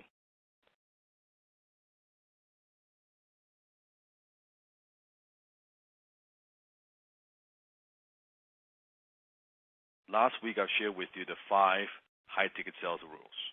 Today I'm going to give you a few more. High-ticket sales rule number 6. Don't close bad potential clients. Write it down. Do not. Make it a rule. Do not tolerate. Don't close bad potential clients. Sometimes, I know you want to make money. Let's get the quick buck. How many of you ever had this experience? Maybe you sell your own product and services. You know that client's a pain in the ass. You know it's going to be a pain in the ass, but you want to make that quick commission. You want to make that quick buck. You want to make that money, knowing that you shouldn't take that person on, but you did, and at the end, it came back and bite you in the ass. How many of you have experienced that? And you know, I used to have that, right? A lot. Affiliate marketing. I built a fairly big team. You know, hundreds of people in my team, but every single one of them, a couple of them, I mean, only 2 of them ever did do well. And they actually are with you, you know, to this day. But the rest of them, every single one of them, my God, did they ever suck up my time. And I was trying to save them. I was always trying to help them. It was as if I wanted it more for them than they wanted it for themselves. And if I want your dream more than you do, we got a problem. We got a problem. So if your clients, the prospect, they're in a victim mode, and they're just not going to take action, you know that, don't take them on. Because then you are blocking, I believe, and this might sound a little bit spiritual, but you're blocking better clients from buying, especially if you're providing a service. You're blocking better clients from buying. So you only want good clients. And here's an idea. Here's a food for thought. Not just you closing them. You must be sold on them. They must convince you why they want this. They need to convince you why you should close them. Because what you want is retention, not sales.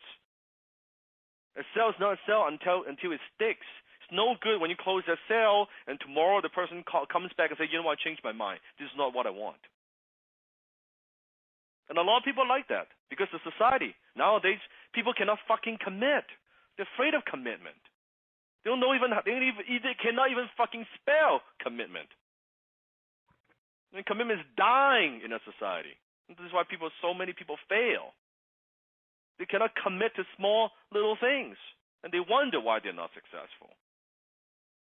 You want retention, not sales. So it's no good just to do something like pull a fast one and get a sale. No, we want retention. And we don't want to save people. If someone wants, if someone wants them to drag them across the purchase line, don't do it. You could, but don't do it. Don't drag people along. How many of you have been dragging people along? So I want to speak to this because I think that was you teaching me that one skill alone. This was my big pivotal point from the way I used to close or sell before. I remember there was a lesson that you taught me about hanging up the phone on someone, and I was shocked. I was like, what do you mean you hang up the phone on the guy? You mean you just end the call? You just go, it doesn't look like we're doing business. Click. I was like, what? And many of you those of you who are listening to this right now, right? So you're listening to this and you see that Desmond's got this persona, the Sarge. A lot of that came from having to close for Dan and having to qualify people. There's a very key point there. You must be sold on them. When Dan gave me the responsibility of closing for him, okay, now Kayvon has closed for outside influence. I've done other sales with outside, but one of my the area that I sharpened my teeth the most was closing for Dan. So when I did that, it was a massive responsibility because if I closed someone that came into our group or came into our circles or came into any program that Dan had that was bad, it reflected poorly on me. So that's where a lot of times if you understand the persona that I play, I have this doctor, I've got the pill, you're the patient with the pain. I don't put up with people's bullshit. They literally, I'm not putting on a facade. I'm really qualifying them to see whether they're, to get them to sell me on them. If I'm not convinced that they would actually do well, I'm actually going to turn them away because I'm not going to risk my neck to, with Dan and have this person come in. So I think for some of you, if you're out there, you might want to think of it from that perspective. It's going to really change how you get on the phone with prospects. And it will change your conviction, as Kayvon will say. It will change your how certain you are. Your tonality is going to change when you come from that perspective. I hope maybe that sheds some light on some of you. But you must be sold on them. I'll just end it with this quickly. Is the same amount of people that I've closed over the phone is the exact same amount of people I've said no to, that I've actually said no. In one case, I've had the person's begging me, and it could have been an easy $5,000, and it's simply no, I can't do it. I can't let you into this program because it's not the right program for you, and you will fail, and then I will fail, and everything will fail, and it's not fair to anybody. There was one time I let a woman in, and I knew on the phone when I was getting the credit card, I knew she would call back the next day for a refund. The only reason I let her in because I had an ego and I was trying to prove to the influencer that I can close the first person that got on the phone. And it was the first person that called was an unqualified prospect. But I closed this person into the program, but what I immediately did to cover my ass was I sent the influencer a note and I said, I close this person, but don't even take the money because I guarantee you tomorrow she cancels.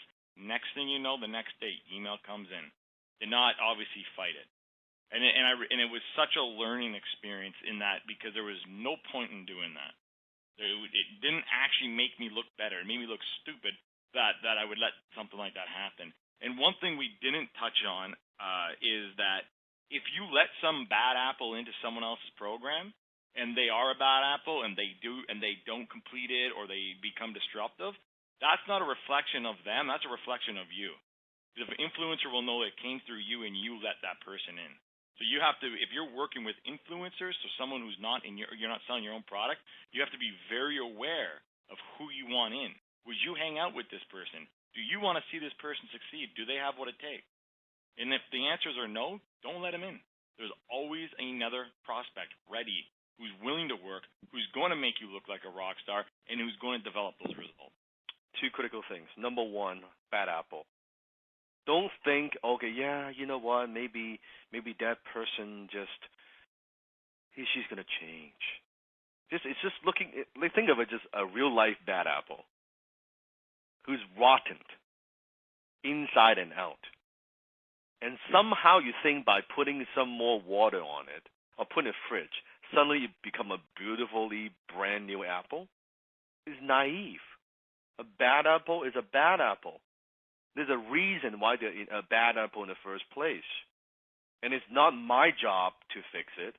And it's definitely not my job to save the bad apple. It's not what I do. I like to take a good apple and polish it up, give it nutrition, display that nicely. Life is too fucking short. I don't want to tolerate that. There's enough good apples out there that I could polish, that I could help. Why would I spend a fucking minute of my time with a bad apple? It's energy draining, right? I'd rather drink some green tea. It is energy draining. Life is too short. What do I do it for then, right? It's stupid. So don't be naive. I know the pearl. Maybe I could save them. Don't. So, it's not your job to save them. Paul says bad clients are like bad lovers. Best to cut them loose. Paul, I don't know how many lovers you've had, but I want to bring attention here because there's someone that's not getting it exactly. They said, does that mean that I must personally like the person? Not that I hate the person, but it's someone I wouldn't socialize with? No. It's way deeper than that. Mm-hmm. It's not about if you would like them or not. Mm-hmm. It's about understanding who they are as a person, and how you do that is by asking the right questions, understanding their past, understanding what their motivation is to get into the program, why they want to be here. Are they just looking? Are they just hope? Here's a new one that you won't hear because I'm honestly starting to make it up. Some people do what I call is hope booking, and that means they just book an appointment to speak with someone in hopes that After they get on that call, their life is miraculously going to change, as if all their troubles are going to go away, the clouds are going to separate, and the stars and the rainbows are going to start flying. And you got to be able to identify those people, and those ones are usually the ones you're not going to let in, because they're just hope booking. And no matter what program, sorry Dan, no matter what program, no matter what offer, what service, it always takes a level of commitment. You have to put in the work. And let me just quickly demonstrate and just kind of bring this home to hit this point home. So, Desmond, can we do a quick role play? Yeah, sounds good. Maybe 2-3 minute one. So let's just pretend I am. Well, I'm just me. I'm Dan Locke. Okay. And pretend I'm on the phone and I'm closing you for HTC. Okay. I'm just making up scenario. And it's $10,000. It's not $2,500. It's HTC. Everything is the same. Everyone is listening to this. You're familiar with it. I want you to be skeptical, bad apple, low needs. I want you guys to pay attention of how I handle it, and so you can see how the attitude is. Right? You are whatever name, and you just basically go through the webinar. You reply, but let's try this. So ring. I'm just me, Dan Locke speaking. Yeah. Hello. Yeah. Hi. Is this Dan? Yes. Who is this? John. Hey, John. What can I do for you? Well, I saw your webinar. This thing about this high ticket closer thing, and I just thought I'd check it out by giving you guys a call, see how does this work out and stuff like that. How does it work out? What are you looking for, John? I'm not really sure. I mean, it looks kind of interesting. I've done lots of programs. I'm surprised that you even picked up your phone. So, what can you just tell me what is it that you teach that's different? Are you teaching any kind of new kind of sales tactics or something, or? I don't know. I mean, you said you've tried different programs in the past. What made you want to even fill out the application in the first place? I was going around. I saw you targeted me on Facebook. Pretty clever marketing. So I was just It's not that clever. It's okay. I'm sorry. What's that? It's not that clever. It's okay. Oh yeah. And it's so I kind of figured I know what you're doing and stuff like that. I entered your email list, and I knew you were gonna pitch me something. So just kind of curious. What's the program about? Do you actually give people work at the end of the course? Yes, I do. Is that important for you? It could be. I mean, if it is what you say it is, then yeah, I could definitely close for you, and I'd probably be your best closer, I guess. Closing for me, you mean like going through the program and then after you graduate, you can close for me? Yeah, that's how it works. But John, you don't sound like you're very certain. No, just checking things out, right? I gotta do my due diligence. Yeah, you sound a little wishy-washy to me. You don't mind if I'm being blunt, right? No, what do you mean? I'm just checking things out, right? So. Yeah, if you're gonna close for me, someone saying that they want to check things out, probably not someone that I want to hand $100,000, $200,000 contracts to. Let me ask you some questions, John. Exactly what are you looking for? Where are you now, and where do you want to be financially? Well, I got my own company right now. I've taken lots of different programs. I even studied under. Give me some example. What are some of the programs you've taken in the past? Well, I've taken Grant Cardone stuff. I've gone through Robert Kiyosaki stuff. I've gone through just lots of stuff. I've spent close to $50,000 in training in the last year alone. How much? $50,000. $50,000. Yeah. Okay, and now you want to invest even more money because my program ain't cheap. Well, that's the thing. I don't even know how much your program costs. It's $10,000. It's awful. Yeah, sure. Yeah. How do you feel about that? It's fucking a lot of money. Yeah, but I mean, what sort of guarantees do you how do I know that your program is better than any of the other ones I've taken? I don't know. You tell me. So, I mean, do you actually train live? Are you doing, or do you take, how many people are you training, or is this going to be a big group? Is it one-to-many, or is it one-to-one? I teach the program live, and I do in batches. I teach it a few times a year, but it is in a group setting because I found that it's not just one-to-one, and you can role-play with other students of mine, other mentees of mine. I find that they learn faster, and you get more out of it. But before we even get to that, let's go back to just the money question because I kind of want to get that out of the way. Because if you're not comfortable with that, there's no point to continue this conversation, right? Sure. Okay. Yeah. So are you comfortable investing 10K in yourself to learn what I know? I mean, I invest money where I think something's gonna be good. You know, Assume it's good. The wrong way. In fact, I assume it's fucking amazing. Yeah, I guess. You guess yes or you guess no? I guess yes. Okay. So if let's pretend you like me, I like you, John, and I'm gonna train you, I'm gonna coach you. You're comfortable investing $10,000 today for me to train you? Yes or no? Do you know, Yes, how do you want me to pick that all at once, like, you know, without even seeing or figure out anything that's in the program, or? We'll figure that out. I just need a yes or no. Yeah. Okay. And what are you comfortable in terms of commitment? Let's make What do a you mean? financial commitment today. What would you be comfortable putting down just to show a commitment? I could put down 2,500. I'm sorry, what? 2,500.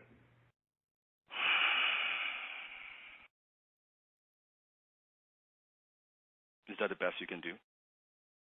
Well, you know, I mean, it's short notice. We're just jumping on the phone here. You know, if you give me maybe 24 hours, I can probably do more. More like, how much are we talking about? Like 5,000.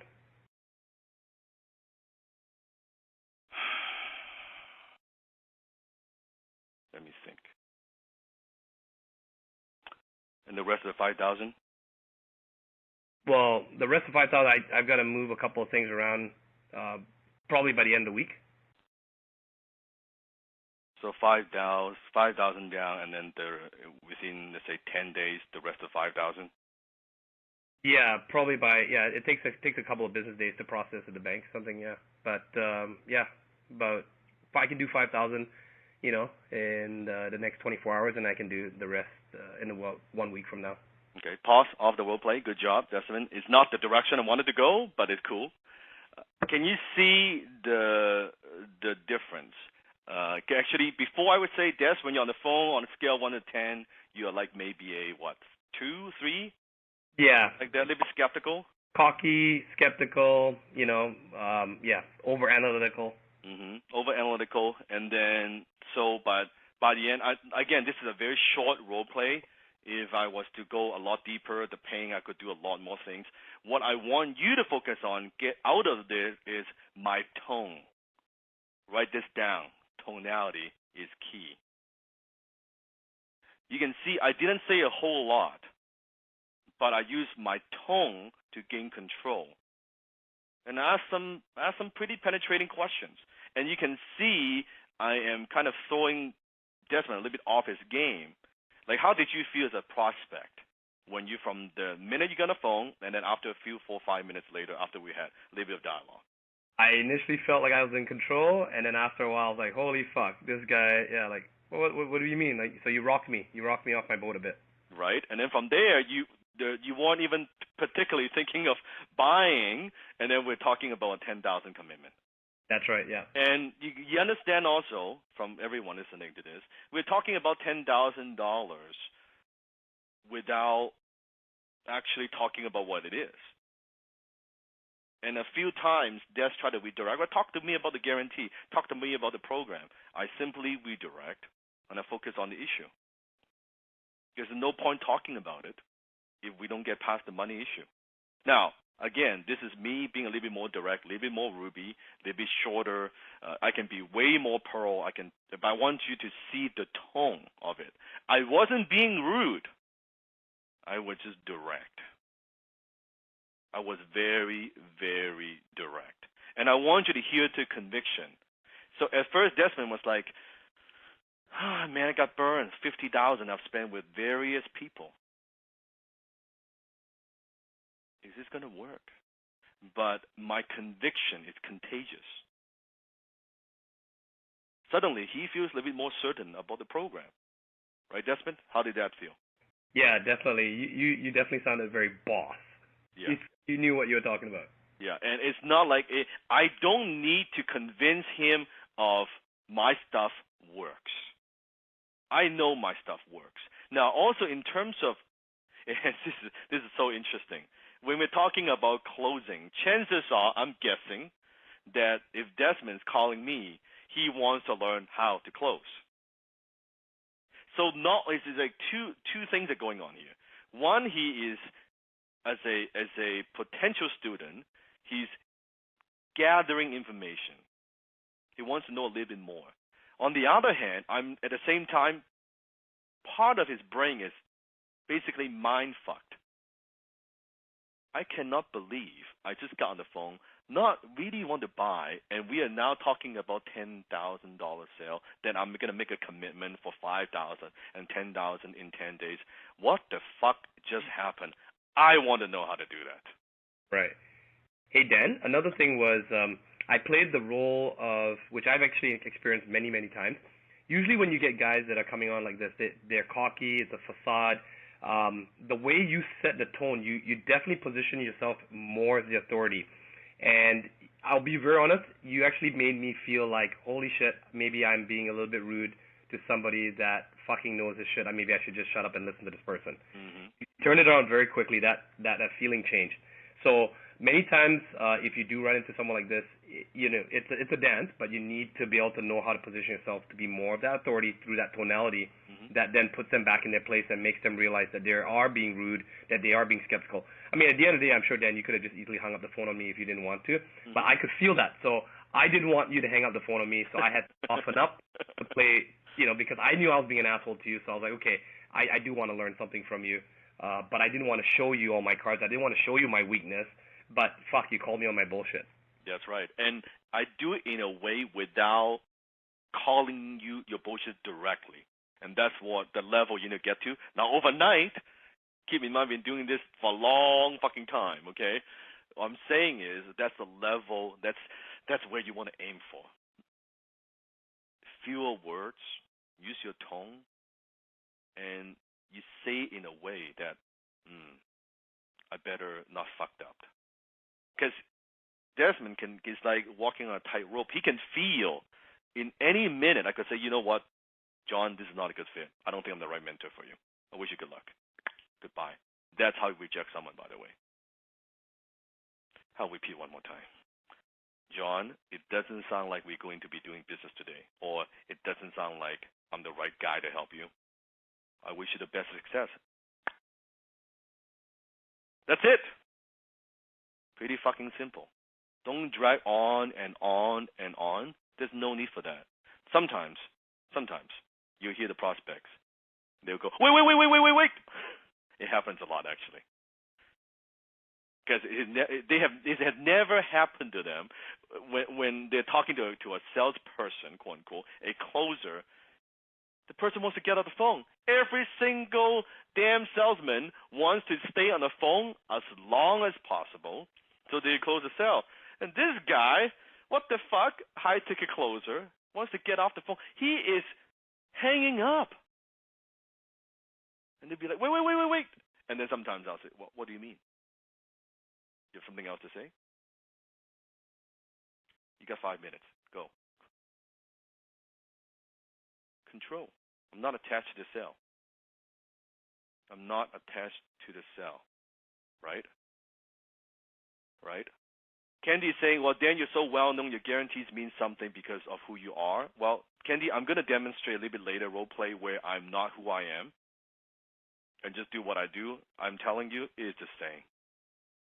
That right there is just shows me that's a direct reflection of how you're feeling on the inside. Mm-hmm. So if you feel like that, your prospect will feel like that. Mm-hmm. Guaranteed.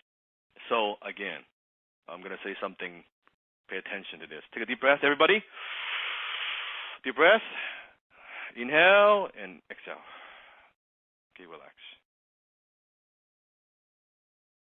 It is not because I'm Dan Locke that I could close this way.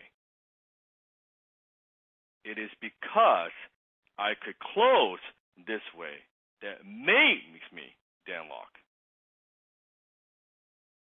Sleep on that.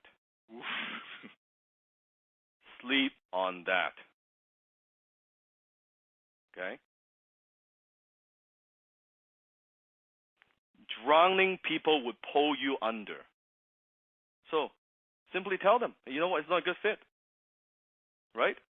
It's okay. Maybe it's not the right time. and they could come back to you when they're ready. But drowning people would pull you under. Don't let them pull you under. Move on. It's okay. It's okay.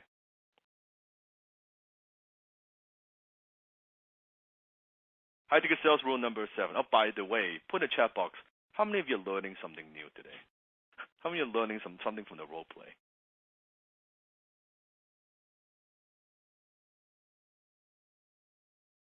Two hands up, Aaron is saying. Good. I want to hear from the ones that actually, the guys that do have sales experience. I think someone said they had 10 years of sales experience. Yeah, put in the chat box. I want to ask you a question. Have you honestly ever heard anything like this before? Have you ever seen anything like this before? Mm-hmm. If you've done sales, you know sales, you've done a little bit of studying. Yeah, because Kayvon, we have a lot of professionals. That's right. You've seen the videos. We've got people, who are executive level sales that do multi-million-dollar deals. They've been doing sales for 20 years. Yeah, you guys chime in. Let us know how you have felt about the training and how you've applied it to your businesses.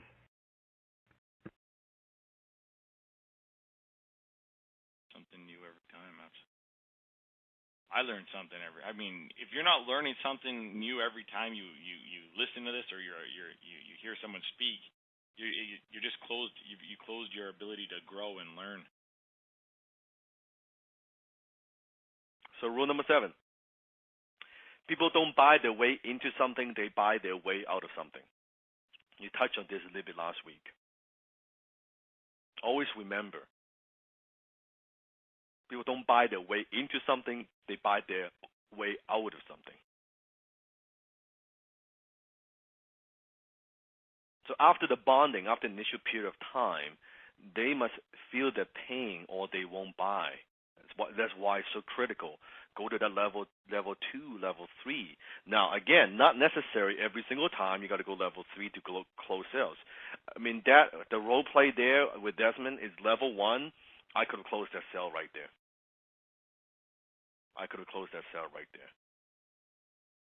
And when it comes to tonality, like goes back to Candy's question, is how you say it. It's nothing to. I can tell you right now, if just for fun, maybe it's a bit difficult, but it would be an interesting thing to do where I actually use a pen name. They don't know I'm Dan Locke. I'm using a pen name, and I actually get on the phone and closing for my own company, for my own program, and they don't know that I'm Dan. I could tell you I can outperform every single person on the team. It has nothing to do with my name. It's the skill.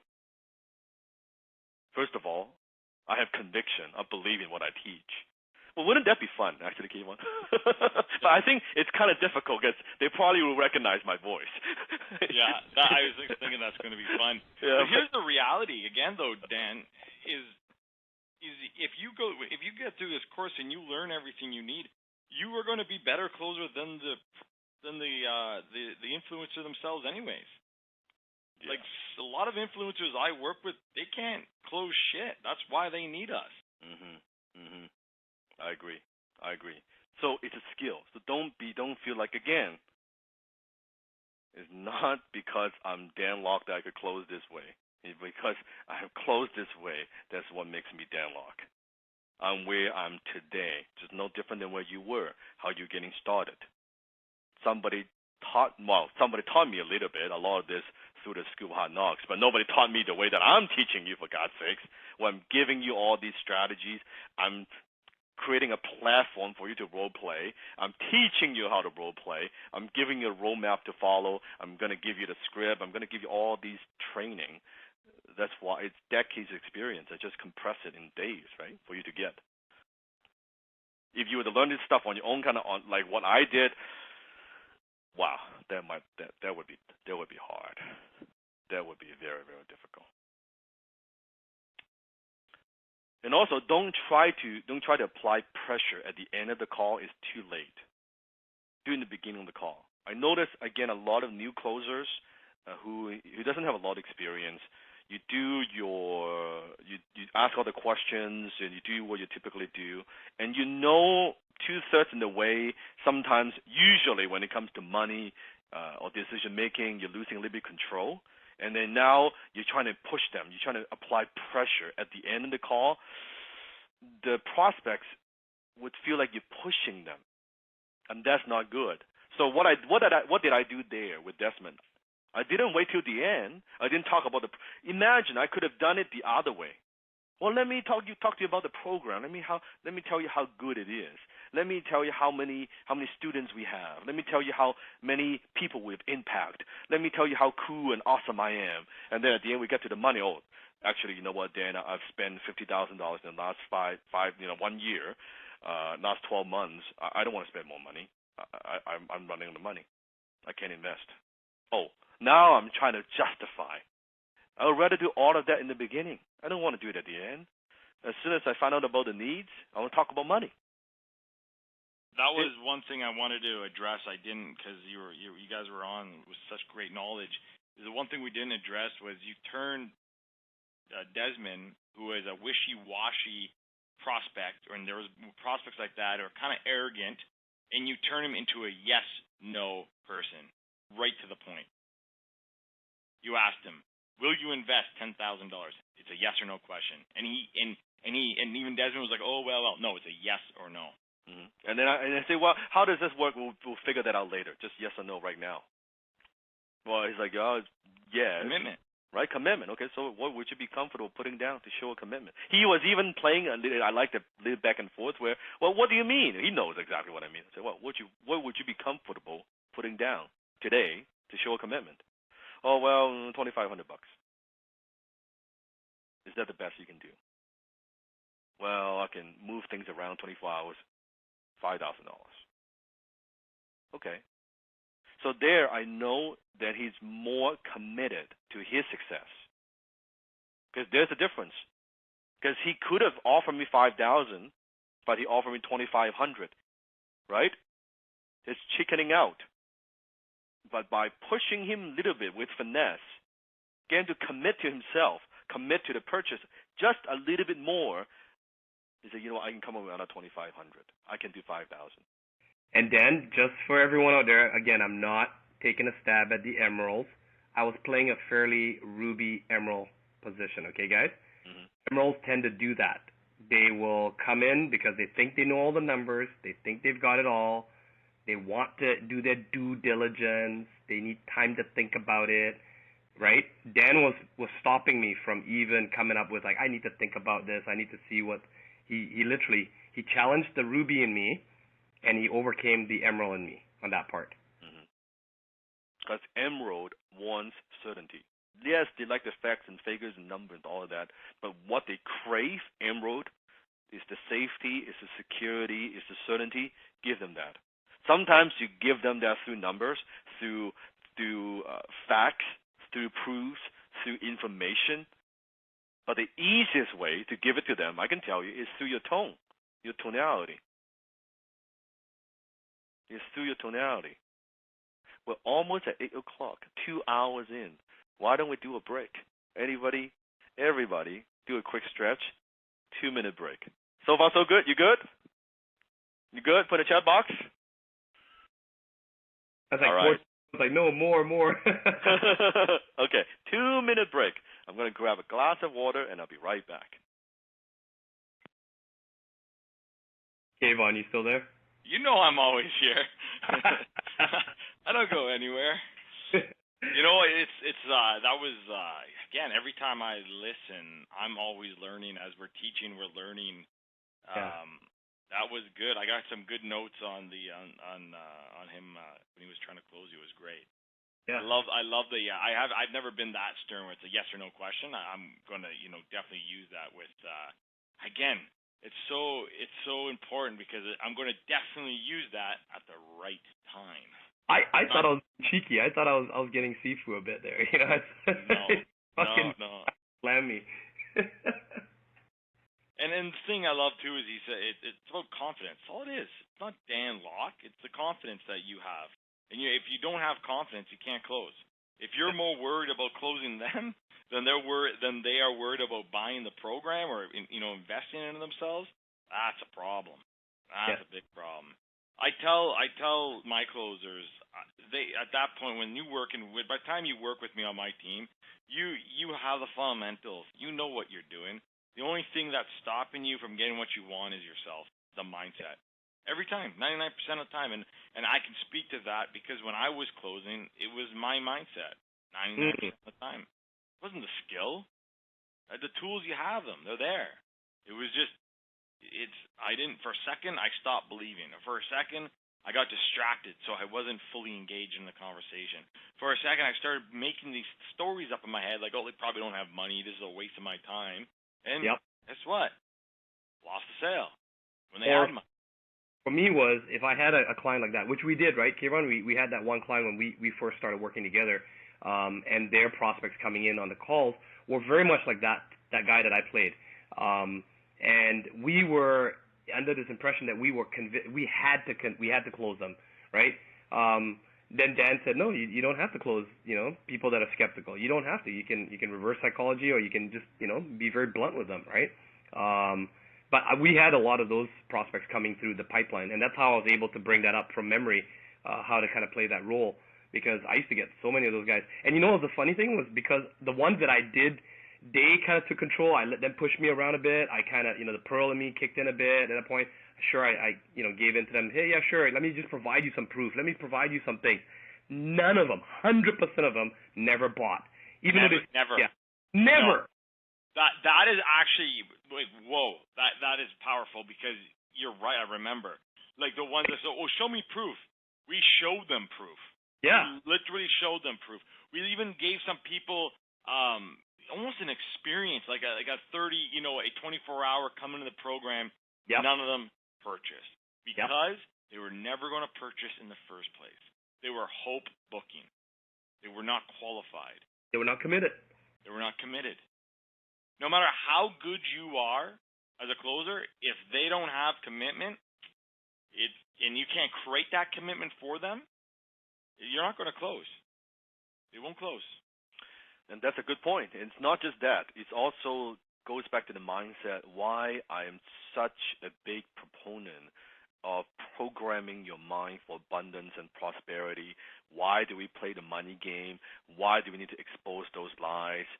All those assignments, exercises, they are building a solid foundation for you. So when you're on the phone, you don't project your own insecurity. You know it is okay if I lose this sale. Because otherwise, if you're insecure, you have all those damn lack of abundance mindset. The scarcity mindset is always, oh my God, fuck, if I don't close this, when am I going to get the next call? I'm going to make the money, man. Right? Oh shit. What's going to happen? Oh no, now you're doubting yourself. I suck. Maybe I'm not a closer. I can't do this shit. Oh my goodness, man. I knew it. I'm always a failure. All this bullshit, right? No. When you have the abundance mindset, it's okay. It's okay. Repeat after me. There's a lot of fucking money out there. I know, pearls, just use the profanity. Just for fun.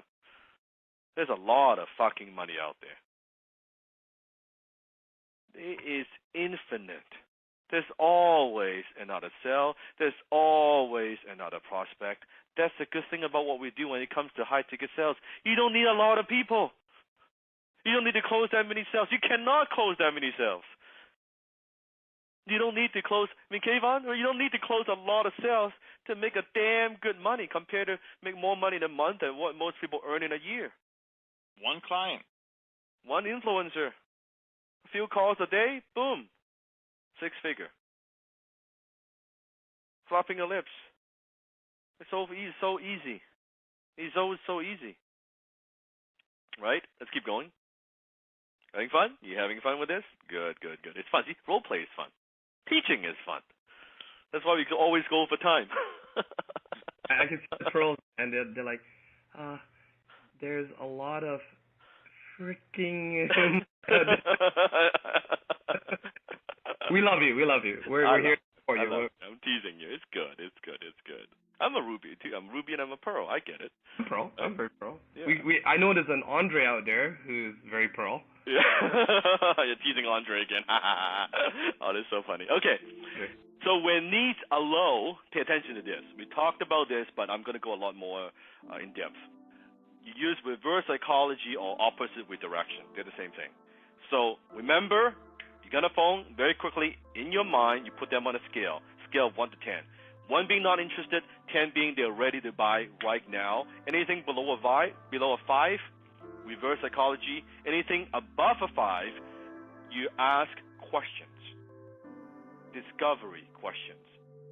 Bring up the needs, right? Turn up the desire. That's how you bring them up. When anything above a 5, that's what you do. Anything below a 5, reverse psychology. So here's some questions. Again, you can write these down, practice them. In fact, say that out loud with me, okay? Say that out loud with me. First one. And I want you to mimic my tone. Let's focus on the tone, not just the word. I want you to mimic my tone. Okay, you ready? Here we go. It can't be that urgent, can it?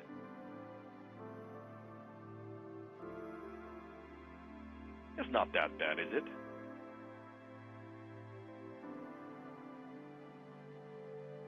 You don't want to do this now, do you?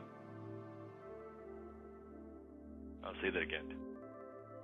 You don't want to do this now, do you? Like maybe 3 months from now?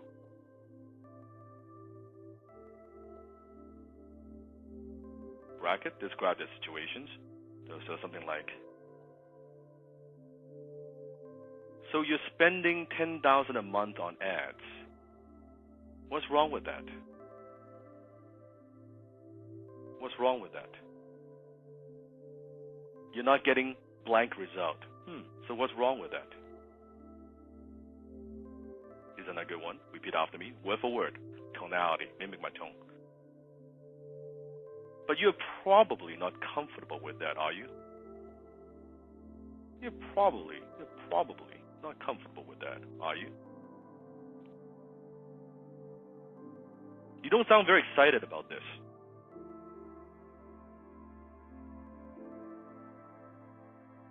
You don't sound very excited about this. Now, when you repeat after me, how does that feel? Put in the chat box. Just when you're saying these things. I want to know. How does that feel? Kevin's like a boss. Okay. What else? How does that feel? Calm. More control. I feel the authority. Good. High status. Conviction. Okay. Control. Calm. Yes. You want to be calm. Like a doctor. Confident. Jennifer saying in control. Yeah, of course, Jennifer. Control. Right? The tone. You want to be controlled. Neutral. Yes. Oh, Brian. Well said. Like I'm running an interview. That's exactly it. They are interviewing you as much as you're interviewing them. It's the same. You interview them as they interview you. They interview you to see if this offer is good for them. You interview them to see if they are right for the offer. I'll say it again. They interview you to see if this offer is right for them. You interview them to see if they are the right fit for your offer. Oh, Jordan said, I feel a little bit of a dick by doing that. Yes, if you feel you're a dick, you are a dick. I was just going to say, if you feel like you're a dick, you're going to come off as a big dick, for sure. And it's not about being a dick. Right, Jordan? It's not about that. It's control. Tone. Oh, by the way, you can do it the wrong way, too. You can do it the tone when you fuck up the tone. Thank you. Kayvon, do some of these. Thank you so much. Because I was trying to cup in my head, how do I come up and not discard how powerful this is? But there's this simply that you're not going to use these every single time. You're not going to use these in every single call, but you need to have these on your tool belt. These are very important to know when and how to use them. You can use them really bad. The most one that it irks me every time I hear it is, and we have this in our group, is you probably wouldn't want to have that thing. So if we're eating a big dish of food, it's like, you probably don't want to have that dish. It can be so condescending. Like if, It is a joke though, right? Yeah, we say it as a joke, but I'm saying it can come off so condescending, right? It can't be that urgent, can it? Like, that's dick. It can't be that urgent. Versus, it can't be that urgent, can it?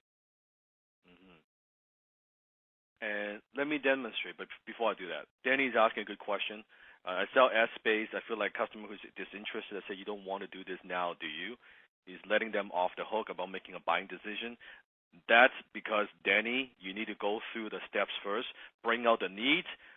You're using this to bring up to reverse psychology, to let them get excited, to get them emotionally involved before you close them. You got to qualify them. So this is not, it's a confidence issue, it's also a timing issue. So that, to me, you need more role play, then you know the balance. I'll demonstrate something pretty powerful, okay? So listen closely. When Desmond called me, ring the first few seconds, right, when I pick up the phone, Des, what did you say? The first line that came out of your mouth. Hello, John speaking. And then what did I say? You said, I'm sorry, who's this? And then you say, Oh, yeah, it's John. I'm calling about Dan Locke's are you Dan Locke? mm-hmm. And then I say, what can I do for you, right? Yeah. Okay, you want to listen to that again, because that few seconds when I asked the question, just my tone, the way I said, what can I do for you, that few words immediately gave me control. If you go back and listen to it again, you will see. Sets the call up completely. Yeah. It's invisible. Most people will not be aware of that. I'm just pointing it out to you. But I did quite a few things within that few words. So let me just demonstrate. As simple as,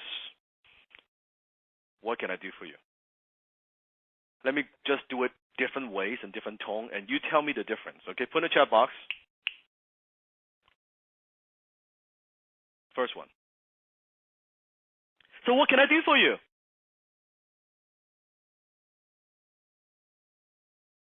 What does that project? Needy, overexcited, too excited, sales, Scary. right? Scary, right? Okay, so too excited, right? So here's another version. So what can I do for you? How's that? Desperate, creepy, a little bit more mechanical. Sounds like one of those telephone person, right? Mechanical for sure, lack of power. Too rehearsed. Too rehearsed, right? So, what can I do for you?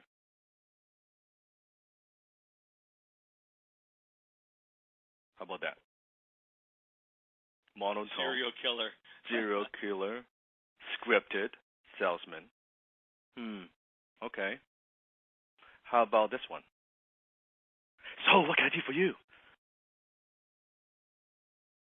How about that one? Anxious. Uninterested.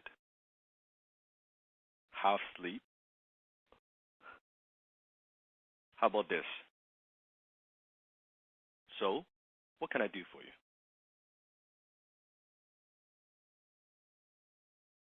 Do you hear the difference? And one is very, very subtle. Very, very subtle. The same line I can deliver with different tonality. Totally different reaction, response, results. The same fucking line. It's the same line. Do you see why script doesn't mean shit? I can give you the script. You can say the exact same words. You change the tonality, different outcome. And I cannot put the tonality on the script. I cannot say go up, go down, this is whatever tone. It's not what it's about. That's why that stuff, it's meaningless. Truly. Once you get very, very good. Not in the beginning, you need structure. Don't take me out of context. But once you get into it, it's not about that. It is not about that. The same line. It is the same line. Not what you say. It's how you say it. And it's not easy to get to that just the right amount of stuff, the right amount of tonality, the right amount of pause, right? All these things. But when you're practicing, what I want you to do is to pay attention to your own tonality. And so when you say it, so don't just use, here's a script. Here are the questions that Dan gave us. No. Play around with it. Sometimes do it purposely wrong. Get overly excited, but knowing that you are doing it, and just feel it. Like, I don't like the way that I sound. Okay, change it. And one of the best things that you could do for yourself, role play, and there are different couple apps that you could use, is to listen to your own call. Listen to your own role plays. I know you're going to hate it at first. You're not going to like the way you sound, and because almost everyone, we always think we sound better than we actually are. You God. Your own voice is like, oh, you cringe, right? I still have the original recordings of you coaching me with that guy from Ireland who was living. You know what I'm talking about? Yes. And I cringe at how cheesy I sounded, the mistakes I made. But those recordings are so priceless, and we use. They are. I use Zoom, right? Zoom, we all use Zoom within our team and stuff. If people out there don't know what we're talking about, you can set up a free account. Zoom allows you to turn off the camera. I used to have the camera on all the time, but Dan said, no, turn off the camera and just, use it like a telephone call, but you can record it. Those recordings, there's a lot of programs out there, but I like Zoom, and it records the calls for you. Mm-hmm. So it's very, very, very good to review and just listen to yourself, and you're not going to like it, but you just hear, oh my God, I can't believe I sound that way. I can't believe I said that. Oh, I sound so stupid. I sound so uncertain. Like all this stuff, you will see. That's a powerful thing. Self-reflection, self-correction, self-awareness. Now, you noticed also during the call with Desmond, I said 3 words multiple times, and they're very, very powerful words. Who knows what they are? Maybe the HTC graduates. I said them multiple times to redirect. That's right. Author Nicholas got it. I don't know. I don't know. It's the ignorant I don't know. I don't know is a very, very powerful weapon for you as a high-tech closer. I don't know redirect. Kind of step away from the prospects to give you to force them to give you more information, right? You're acting basically ignorant on purpose rather than babble on aimlessly. This is an advanced sales technique that very few salespeople know, because the salespeople, they're always supposed to know everything, right? You ask someone, even if they don't know shit, they're gonna make shit up just to answer your questions. As a salesperson, you're supposed to have all the answers at any given time and know everything about the product, know everything about the company and all this bullshit. No. By acting ignorant, you get the prospect involved, and you redirect the conversation so that all of the pressure, all the pressure is where it belongs, on the prospect. On the prospect. So you notice Desmond asked me, well, how much is that? It's too early. Sometimes I might say, sometimes I don't. Again, it depends. I don't know. You say, well, is this program any good? I don't know. When you say you don't know, suddenly they are like, what? What do you mean you don't know? How can you not know? Now they're getting excited. Well, I don't know what you're looking for. I don't know if it's the right thing for you. Tell me a little bit more. Right? Tell me where you're at. That's a very powerful way to redirect, especially early on. Because I don't know, right? Redirection. And it's a lot like Tai Chi. That's exactly it. You don't fight force with force, and you redirect. And because Desmond, of course, I mean, I trained Desmond, so he knows that's what I'm doing. And so he kind of tried to redirect and kind of go deeper a little bit, and I redirect that again, and I redirect it again and try to take control. Sometimes you might redirect a few times before you get there, right? So when people ask you, well, how much you charge? I don't know, right? So Kevin, Desmond, why don't you try a bit? So Kevin, I want you to do the I don't know redirection. Okay. Desmond, I want you to just kind of be a prospect. Yep. Let's try something else. Let's sell something else. Give me something. Kevin, think of a scenario. Desmond, the program we were selling when we first started, we were saying we couldn't sell. Okay, sounds good. Yeah. Okay, so Desmond, you are the prospect, okay? And you are trying to get information, okay? A little bit more emerald actually. Okay. Try to get more information, what the features and benefits, all that stuff. Right. And Kayvon, you just try to almost overdo it a bit. I just want them to see it, right? Yeah. Use more I don't know multiple times. I want them to just get a sense. So okay. Go for it. Okay. Ring, ring, ring, ring.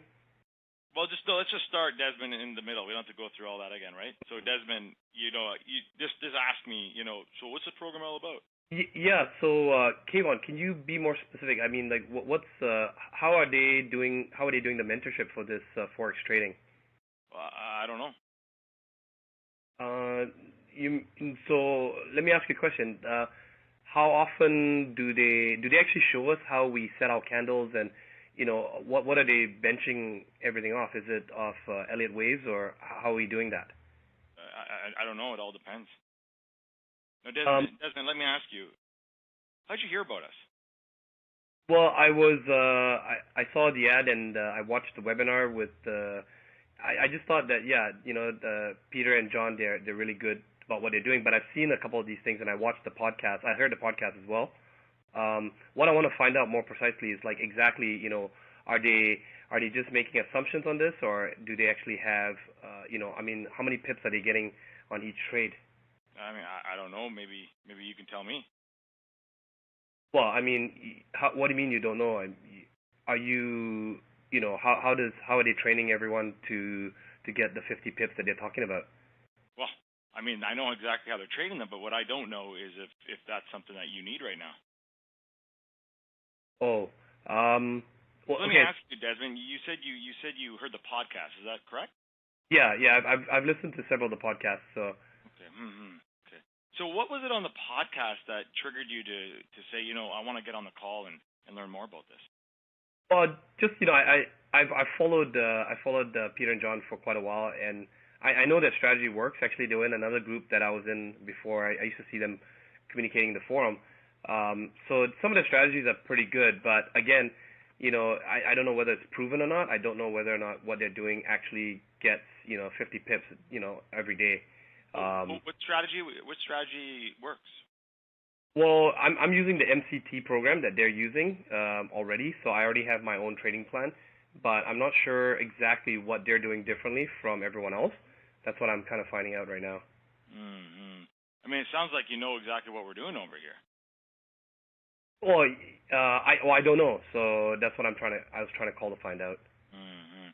Well, what program are you using now? What are you finding that's working with your program today? Well, I've read lots of different books, so I've been following different things. I trade different, most of the mains, the currents, but really, I'm just trying to find out what Peter and John are doing differently and how they're actually helping their students to get their results. Desmond, it doesn't really sound like you're really sure of what it is you're really looking for. So let me just ask you. Let's cut to the chase here. What is it you want? What is it that you exactly want? I just kind of want to make sure, because I've spent money before, right? You know how I just don't want to spend again and then find out this is something that I've already learned before, right? There's a lot of people rehashing information out there. So, do you mind if do you guys have any proof? Can you send me any proof that what they're doing is actually generating the 50 pips or more per day as they say they are? So what kind of proof are you looking for? I don't know. Maybe you guys can. are you able to show me what it looks like inside the program? Like, how are they mentoring each of the students? So you kind of want to test drive before you actually purchase. Is that what I'm hearing? Yeah, and like, you know, what sort of size accounts are they trading with? All levels of sides of accounts. So speaking of that, actually, what is your level of trading yourself? Well, you know, I've got quite a few accounts that I already run right now myself. I'm trading the mains, USD JPY, AUD JPY, pound JPY. We can cut it here because I'm doing too much. I'm getting off, so I don't want to go back to the I don't know. Yeah, I think but I think you get the idea. Now, one big lesson here is you can see Desmond also try to avoid certain questions. Okay, write this down. Clarity equals money. Clarity equals money. Clarity equals what? Money. So don't let them give you these like wishy-washy, kind of vague answers. You notice also the role play I did with Desmond. He said, well, Desmond was saying, I invest in different programs. Oh, what kind of programs? From who? Oh, okay, so how much have you invested? I need to know. So it could be one program, it could be 1,000 programs. How the fuck would I know? I cannot read his mind. It could be he has spent $5,000 or $100,000. I don't know, but I need to find out. But sometimes you're afraid to be a little bit more direct. You're afraid, again, to discover, to find out their needs, to dig a little bit deeper. You want clarity. You want to be specific. Because the more specific, because then I could think, okay, Desmond spends $50,000. Chances are he may not be comfortable spending another $10,000. I better address that up front. I better talk about it. Better not wait till the end. Or on the other hand, he might say, well, I invest in a whole bunch of programs, but they're all like $20, $30, $40, like ebooks and shit, and my program is $10,000. We got a fucking problem. Chances are he has never invested in anything at that kind of price point. Let's address it up front. Would that be helpful to know as a closer? Yes? That's what I mean. So clarity. Get to the bottom line. Don't let them give you wishy-washy answer. Don't let them get away with that stuff. Be clear, right? Oh, so why you want to join this program? Oh, I kind of just want to make a little bit more money. How much? By when? In what way? How many days you want to work? What are you willing to commit? What does that look like? Tell me. Paint a picture for me. Explain it to me. Describe that for me. Be precise. You see how that works? And you just go boom, boom, boom, boom, boom. Very, very clear. So use I don't know. A lot. A lot. High ticket sales rule number 8. Oh, by the way, before I get into it, let me just go back very quickly. This goes a little bit deeper. We never taught this. Actually, Kayla, I'm teaching stuff I don't think we ever taught in other batch, even batch 1 and batch 2. We're going into some pretty deep stuff. If you are struggling with using I don't know, I want you to look within why you're struggling with that. I want you to think about the people. Most people who know it all. You know those people? People who, I know everything. People who know it all usually don't know shit. The know it all, why they have to project that, why they have to pretend they know it all, is usually because deep down they know they don't know shit. They're afraid. They're afraid to know that they're afraid people find out that they actually don't know much. They're insecure. They lack self-esteem. You know those people I'm talking about? They kind of puff up and, I know everything. You ask them anything, they have answers for fucking everything. I'm not just talking about salespeople. I'm talking about people in general. You know those people? We all know a couple of those people, right? They're insecure. So, if you have a problem saying that I don't know, being almost a little bit, let your guard down a bit and say, hey, I don't know. I don't have all the answers. I don't know what you want. I need to find out a bit more. Being a little bit more humble, a little bit more open-minded, a little bit more vulnerable. If you're afraid of that, I want you to look within. Where does that come from? Okay, Ivan? Yeah, I'm pretty speechless there. I think that was good enough there, Dan. Yeah. So if you're afraid to say, you feel like, oh, I gotta have an answer for the prospect, and every time, anytime, anything they want, I gotta have an answer. My question to you is, where does that insecurity come from? Why do you have to have an answer for everything? Why do you have to live this way? This is huge here. Elizabeth says, I need to learn to stop making assumptions. Just ask. You can never assume. You can never assume. The only way to know is by asking the question. Yeah. Yeah.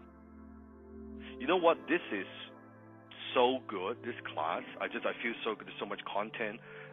Desmond, can you make a note? Yes, I will. Just make a note that I want to just take this class and take the recording of this and just send it to all the, just post at all the HTC batch 1 and batch 2.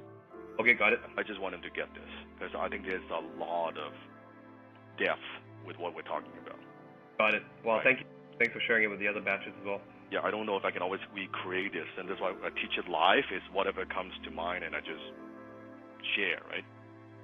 Got it. It's in my Trello board. Okay, thank you. So, high ticket sales rule number 8. So, what people really buy.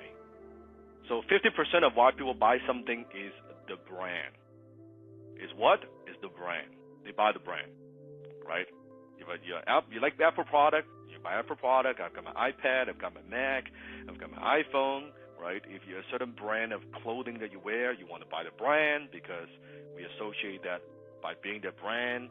I know the quality, I know the consistency, I know what the brand stands for. So 50% of what people buy is the brand. And that's why usually, most of the time, people typically they like to stick with certain types of brand, right? People unconsciously don't even buy for results. I want you to kind of think about this. People unconsciously don't even buy for results. You might think that's what they are buying, but it's not. They might think I want to lose weight. I want the forex trading. I want to make more money. I want to make money trading. I want to improve my business. I want more customers. You might think that's what they want, but most of the time, people consciously, that's what they say. I want results. But unconsciously, people don't even buy for results. They buy for what they think they'll get. Now, for HTC graduate, don't say anything yet. Okay? Don't say anything yet. They buy for what they think they'll get. So my question to you is just batch 3, new members. What do you think they'll get when they buy? I want you to type in the chat box. If you know the answer to this, don't ruin it. What do you think they'll get when they buy? George is saying feelings, okay. Value, Jacob. Emotions, fear of leaving out of being left the deal, okay. Bill saying what they think they've got. That's right. So that's exactly it. This is probably one of the most powerful lessons I could share with you when it comes to marketing. People don't buy products or services. They buy better versions of themselves. People don't buy products and services. They buy better versions of themselves. I want to let that sink in a bit. And I want you to think about, I want you to look, if you have your vision board in front of you, if it's on your wall, if it's on your desktop, if it's in front of you, I want you to think about all the things that you want to buy, you want to have, on your vision board. And I want you to think about what is it that you're actually buying. Maybe it's that fast car. Maybe it's that vacation. Maybe it's pay off debt. Maybe it is to support your parents. Maybe it's to buy that gift. Maybe it's to buy the new sound system. Maybe it's to buy the new home. Whatever it is, I want you to ask yourself, what are you actually buying? If not, a better version of yourself.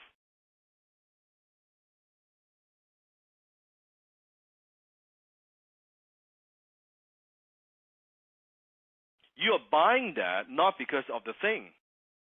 You're buying that nice car not because, oh, that car drives, whatever horsepower.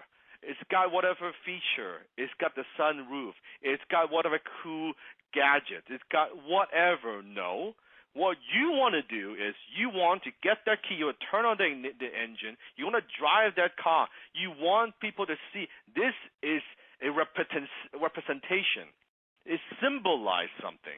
It tells yourself and also to the world that you are whatever, blank, fill in the blank.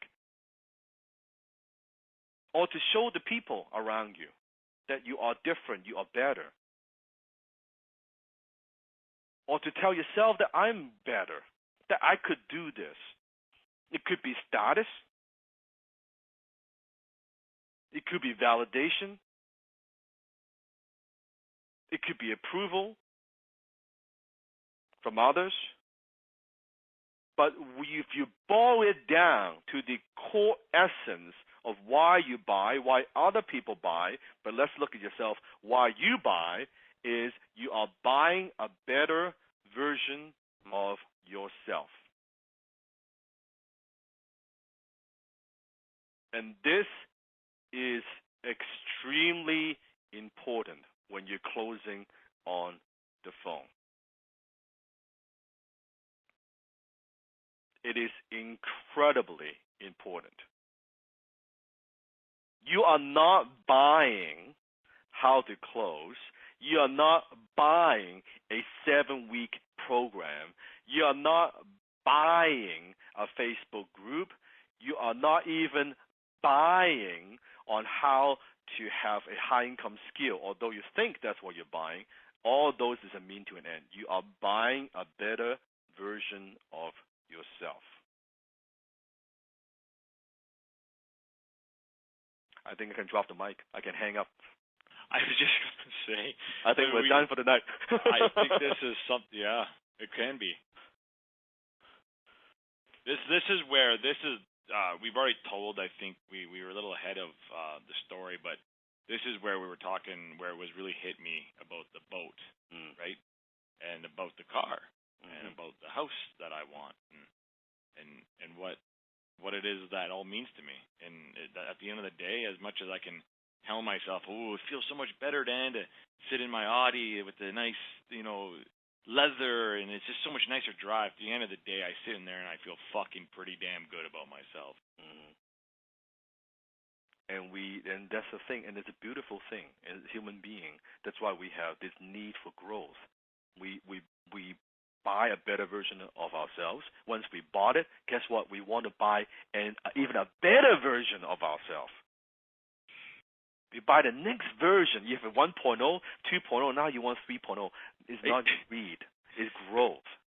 It wasn't even a week after I bought the car. I was already like, okay, the Porsche's next. Yes. Porsche. And I got to check I'm in this thing for 3 years, and I'm already thinking I'm thinking about the Porsche a week later. Mm-hmm. Better version of yourself. Better version of yourself. It's not ego. It's not greed. None of that. It's in our DNA.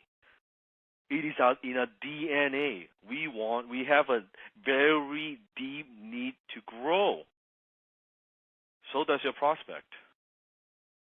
So give them that. Give them that gift. You got this? You with me? Give them that gift so they could buy a better version of themselves. Give them the next thing. Offer them the next level. And then offer them the next level. and then offer them the next level. Don't rob them of the opportunity so they could better themselves. Give them, so sometimes I see closer. Oh, I just closed them a $10,000 program. I can't close them another another next level, a $25,000 program to the same prospect. Why not? Why not? Who are you to judge? Who are you not to give them the opportunity? It's not up to you, it's up to them. Oh, I just closed them a $25,000 sale. I can't close them. Why not? Why can't you close them another $50,000 sale? Why are you limiting them? Why are you limiting their growth? You see the difference in mindset? I want you to get this, because this is so unconventional. Like, Sifu needs you to get this. And let me try to put this in a different perspective a little bit. Yes, please. It's so powerful. If you were to leave right now and go speak to 90% of the population, they would say that you're arrogant. They would say you're cocky. Oh, you'll never be happy. You'll never be happy. You always want more, because they've given up their ability to keep growing and keep becoming better versions of themselves. You will never find a community. You will have a hard time finding people like us who will encourage you to continue to grow, continue to want to become better versions of yourself. When you're going through it, Dan, I was like, oh my God, this is everything about the quotes of, oh, you're the average of your 5 best friends. Yeah. Because 5 of my best friends up until I met you, Dan, didn't believe in this. And they still don't. And I don't hang out with them. Because every time I go home and I do hang out with them, and you know this with my parents, every time. If it's not one thing, it's another. Oh, now you're working too hard. They want to limit you. They want to limit you from your full potential. They want to limit you from your full greatness. And it's not because they don't love you. It's the opposite. They love you and they're scared to lose you. Because they know that once you keep growing and outgrowing them, you're gone.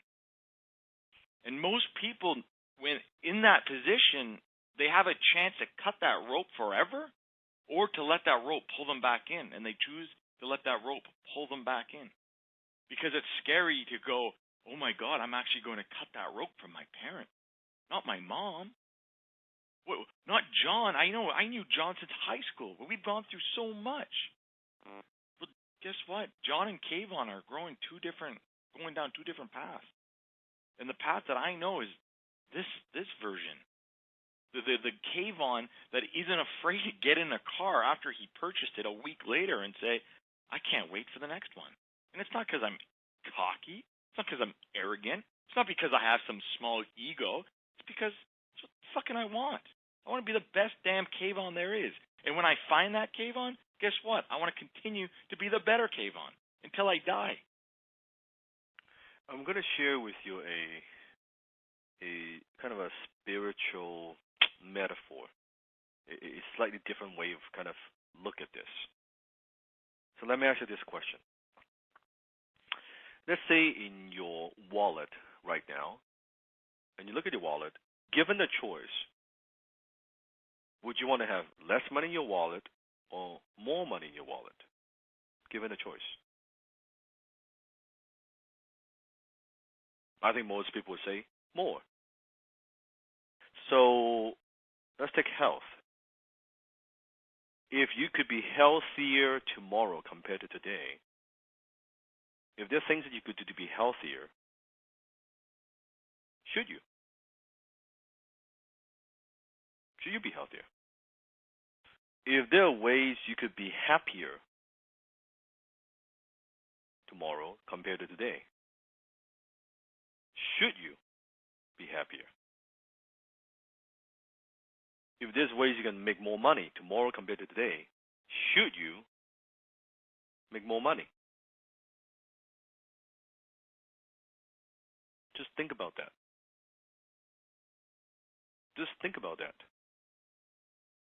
If there's a possibility, there's a chance, there's an opportunity that you could take to get more, to be more, to get more, to give more, My question to you is, should you? Then I rest my case. I've rest my case. High ticket sales rule number 9. Research them ahead of the time. So before you talk to prospects, remember each sale, when we're doing high ticket closing, is worth a lot of money. It could be a few $100s in commission. It could be thousands in commission. So don't just jump on a call unprepared. I want you, if they have a website, if they're selling B2B, check out their website. Check out their LinkedIn profile. Check out their Twitter, Facebook, Instagram, YouTube. Learn a little bit more about them. Look at the photos. And this is a very powerful technique that I like to use, and I teach all my students use it. Before you get on the phone with someone, if they have a Facebook profile, something like that, look at the photos. I want to mentally kind of make that connection. That's one of the reasons why I could be teaching such a big group virtually. I can have the connection with you because as I'm teaching, even before the class, what I like to do, Desmond knows, I like to spend half an hour just scrolling through a lot of the posts. I want you to look at your photo. I want to make that mental connection first before I jump to the class. People might say this is a little bit woo-foo-foo. I think it makes a difference. Versus I just jump on a call and it just let's go. I don't feel the same. To me, I don't feel the same. I need that face. I need to look at the photos and feel like I'm talking to you. I'm teaching you. No different if you're sitting in my home, in my office, right across me. I'm drinking my green tea. We're having a one-on-one conversation. I'm teaching you that. I'm teaching you what I know. I think that's a very, very powerful technique when it comes to high ticket closing, when you want to connect with people. And that's why I'm I'm pushing you guys, come on. If people look at your photo on Facebook, I can't see your fucking face, we've got an issue. What are you hiding? What are you hiding? Or your head is so small I can't see it, what are you hiding? Don't need to hide. See, connect. And connect with people. So look at the photos, feel the connection ahead, right? Do the homework ahead of the time. It's so powerful. The reality is the more information you have, the more powerful you become. Mm-hmm. And I can tell, you know what, I'm going to just tell a quick story here because it's actually happening like this last 2 weeks and I didn't even tell you about this, Dan, is I have a deal on the table right now that literally could be worth $1 million. Yes. $100,000 right out of the gate plus a percentage of whatever happens. It's $1 million deal. And I refused to get on the phone with this prospect until I had all the information. And my influencer is bothering me every day. Get on the phone, get on the phone, get on the phone. I said, no, I need to know more. How committed is he? Where is he? What's going on? It's been about a week since I've just kind of been pushing it off until I can get as much information as possible. Yeah. Then I had them set up the call with me. And when the prospect called me, I just said, I heard a little bit about you. I know you want to work with X and X. You can book an appointment here. I look forward to speaking to you. The response back is, oh my God, I can't wait. I've been waiting. Blah blah blah blah blah blah blah. And when I get on the phone with him this Friday, tomorrow, I have so much information that it's not going to be because it's $1 million call. I told the influencer, don't expect it to be a close on the first call. I'm going to see how much he needs us, how deep he needs us. And the point of the call, point of this is sometimes when you're going with these bigger deals, it's not just the website or a LinkedIn photo. You got to get as much information because he doesn't even know how much I know about him. And that gives me a lot of power and a lot of leverage because when I start asking those hard questions and he's going to start say if he gets turned off or he puts the walls up, I can break those walls by putting in these little things that I know about him and say, oh, well, what about that? I heard you've lost an agent. Yeah.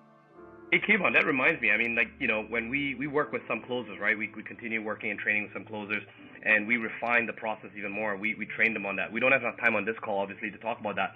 But you remember that class that we did, or that course that we did, where we took the closers through the process of literally doing their due diligence and finding the words that influencer uses on their site, and then being able to be prepared to use those words when you're getting on the call with those. Speaking their language.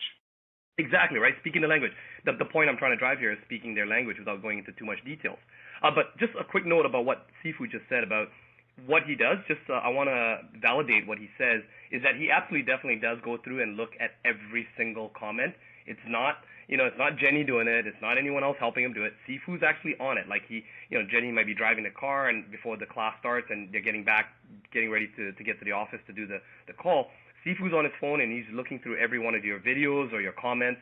I went through myself, and this is just I'm not trying to even overshine what Sifu did, but I did want to give a couple of shout-outs very, very quickly. So like, Ari and Urus, Duke, James, Tyler, Zane, Sean. I mean, Sean, you did a really funny one with your son. I liked it, how you guys played back and forth. Melanie with your daughter, very cute. Johnny Lay, we always know Johnny, well done. EJ, Clayton. And I think for Kayvon in particular, Gavin's one that had the massive yacht on it. Wow, that was a freaking awesome video. Patty and Spencer. I mean, Spencer, I loved your energy and yours. I commented back on yours. But, that just gives you an idea, right? Dan is definitely here. Kayvon's here. You can see Kayvon's replying to every one of you guys as well, too.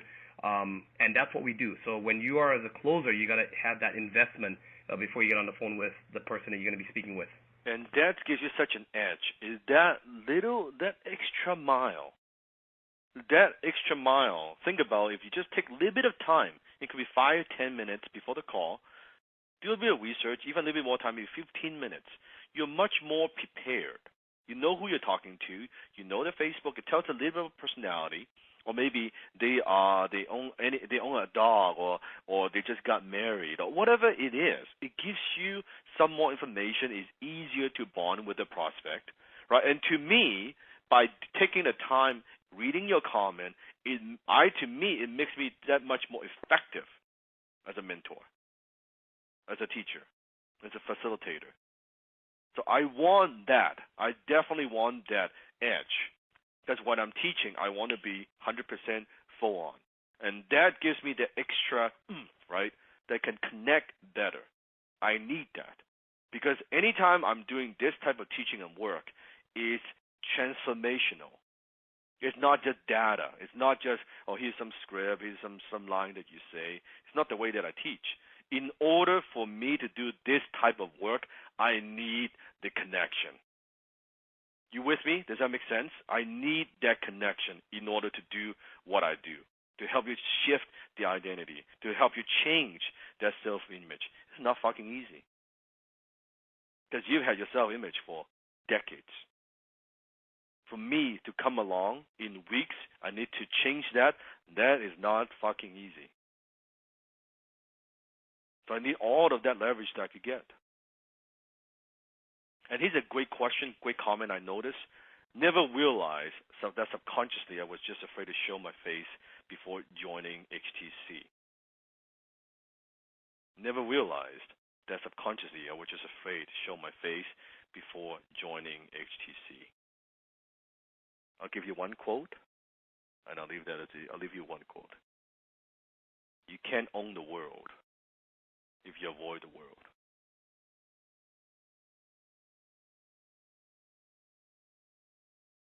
You can't own the world if you avoid the world.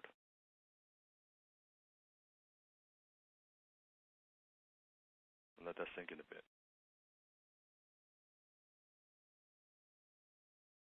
Because for some of you, you've been avoiding the world for a long time. For a long time. And you know what I'm talking about. You know exactly what I'm talking about.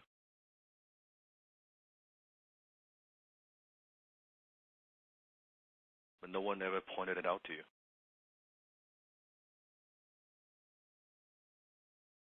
No one. No one is honest enough. No one cares enough to tell you.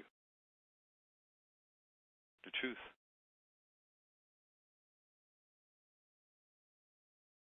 And it hurts.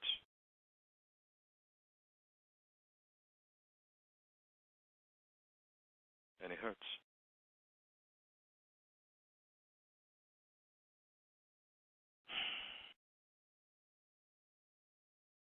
High ticket sales rule number 10. I want you to take good notes during the conversation. Your pen, your piece of paper, your notebook, that's your best friend as a high ticket closer. You need to be taking notes when you're on the phone. Typing, right? Seafood, not typing. Not typing. You do not want to be typing when you're on the phone. Can you imagine when someone talking to you on the phone and you're like Imagine. You ready? Sorry, what was that? Yeah, and where'd you coming from, and how'd you hear about us? Mm-hmm. There's a lot of you out there. I know you're very fixated on being digital. Don't. I came from old school. I've had other mentors, not just Dan, tell me pen and paper. There's a magic to this. Don't fight this, guys. Pen and paper. There's two things. Here it is. The first one is when you write on a piece of paper with a pen, you use way more neural pathways. Like it's like 10 times more neural pathways than typing. But the one that got me where I was like, got it, never have to ask me again. If you think, and if you know this, if you look at huge organizations, the CEO at the top, what do they always use? Paper and a pen. What do their secretaries use? And everyone underneath them? The computer. Who do you want to be? Pen and paper. Keep it simple. Keep it simple. And another way that you could use this, and it's actually a very powerful technique, you could say a tactic, is the prospect is sharing about the issues and the challenges. Sometimes one of the things I like to say is, hey, you know what? That's, Mr. Prospect, that sounds very important. Wait a second. Let me grab a pen. Okay, go ahead. So you were saying that you're looking for that minute there. You are telling them, you're paying attention, you're taking notes, you are trying to find out about their needs. Now they are much more open to sharing. Try next time. Just say, you know what, this sounds very important. Let me just grab a pen and a notepad. So go ahead. So what exactly are you looking for? Okay, you're looking for, A, okay, and what else? B, okay. You do that. Extremely powerful. Because think about in your own life. When was the last time, think about it, last time when you are talking that someone else is taking notes? Just think about it. When was the last time that you're talking about something that someone else is taking notes while you're talking? Just imagine this.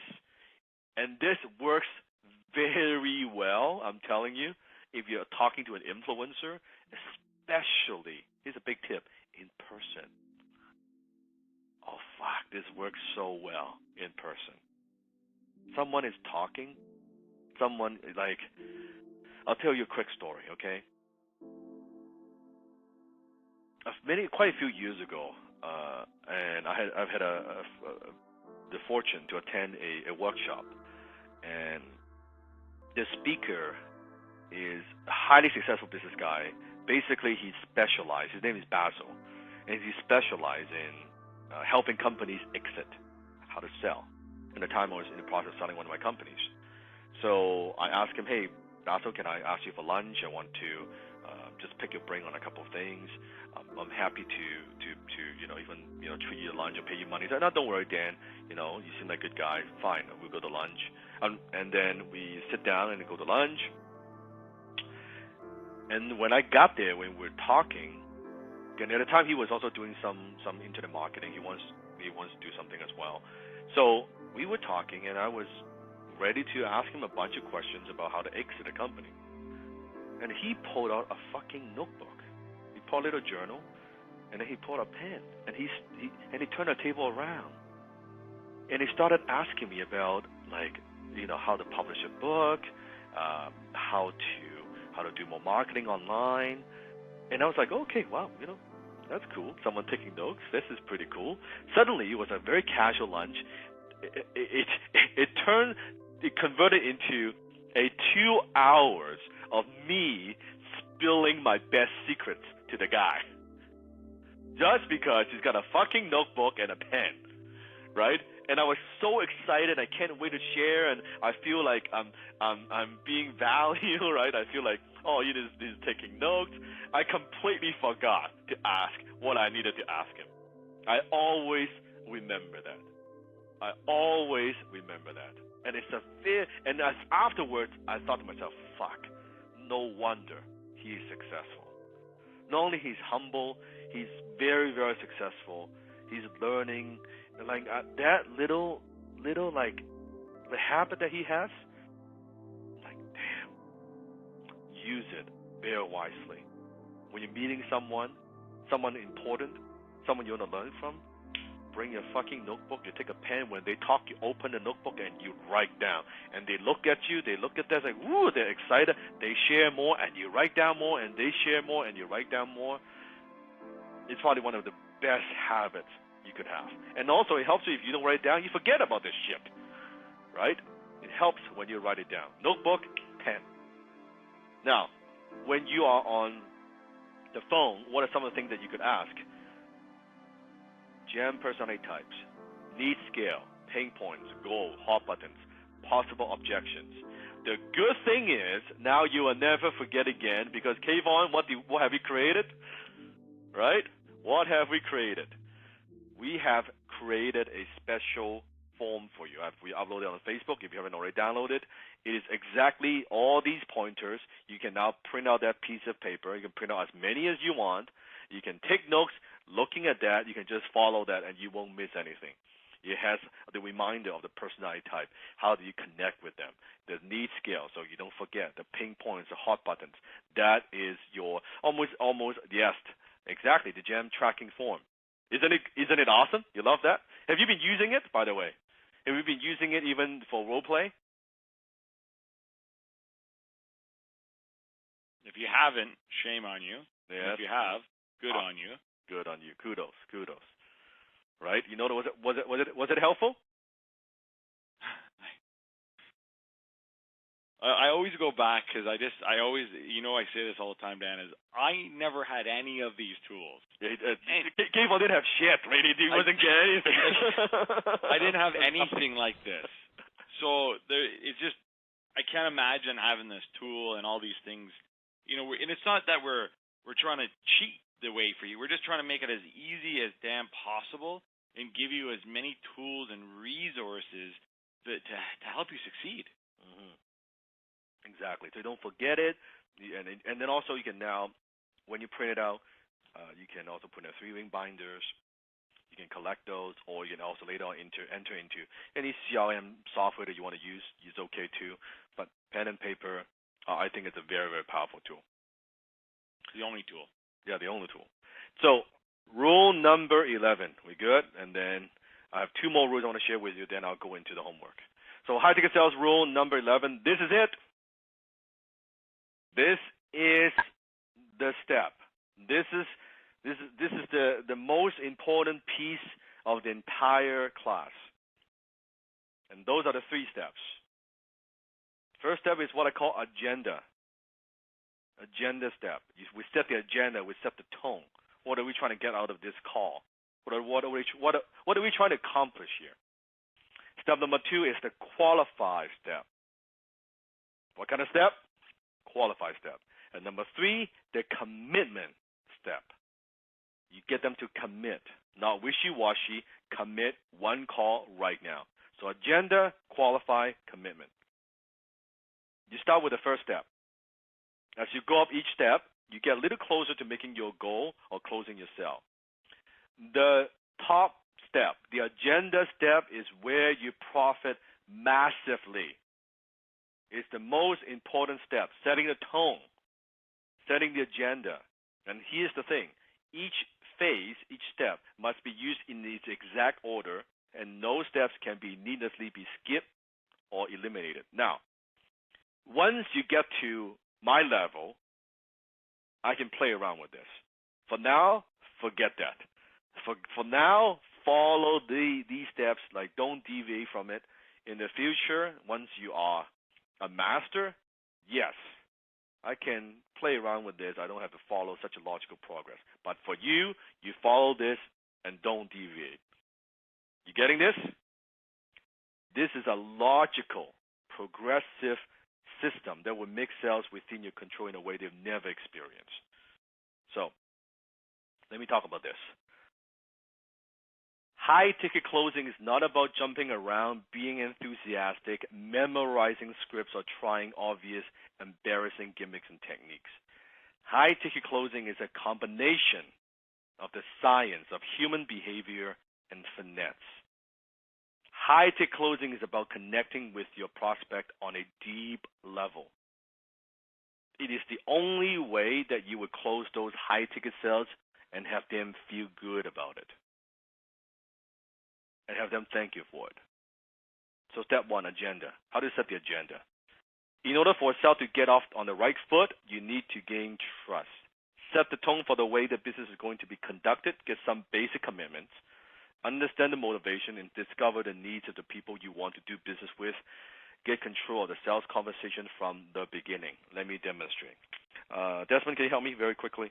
Yep, sounds good. Okay, so I'll just do a like 30-second, 1 minute. Sure. All right, so you pay attention. See how I set the agenda. Yeah. Ring, ring, ring, ring. Ring. So let's say we have done all that stuff. Okay. Okay. So you tell me a little bit about.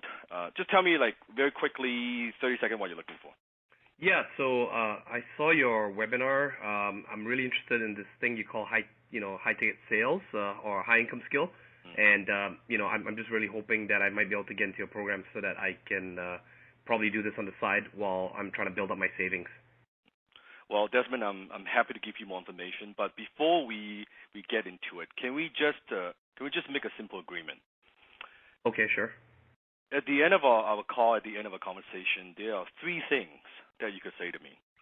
One, you could say yes, and this is the right thing for you, and you want to move ahead, and that's perfectly fine. That's cool. Or number two, you could say no, and I want you to know it's perfectly okay to say no to me. Okay. The third thing that you could say, but that I don't want you to, is I want to think about it. Because usually when people say that I want to think about it, what they usually means is no. So either is yes or it's a quick no. Either way, I'm okay with that. Can we just agree on that before we proceed? Yeah, that sounds fair. Boom. Off the role play. That's the agenda step. Now, it is not a script. I'm just giving you an idea. You don't use it every time, but you see how I've set the frame. I've set the frame. So at the end, he cannot come back to me and say, I want to think about it, because I've set the agenda, how this is going to go. Very simple. In 30 seconds, 45 seconds, I've set the agenda, how this is going to go. I've taken control of the sales conversation from the beginning. From the beginning.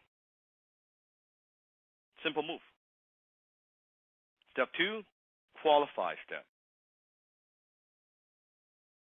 When we qualify them, we want to find out four things, and it's always these four things. Sometimes you find that at the end, if you cannot close the sale, you're trying to apply pressure at the end, chances are, I think you fucked up in step two. You haven't properly qualified your prospect, okay? So you want to find out about needs or greeds. What are they looking for? What are their needs? What are those emotional needs or the financial needs? I want to find out. What are the needs? Number two, I want to talk about the money. Do they have the desire to pay? Do they have the ability to pay? Right? Do they have the budget set aside? I want to find out very quickly. And I like to usually talk about money up front. Right after the needs and greeds, I want to go into money pretty quickly. Okay, I like to be direct. Because most of the time people, they're so afraid that they wait and wait and wait until the very end, the last 5 minutes. Oh, by the way, this costs how much? Oh, it's way out of a budget. Oh, shit. Now you try to, go back and do all this shit. No, you don't want to do that. Talk about money up front. Yes.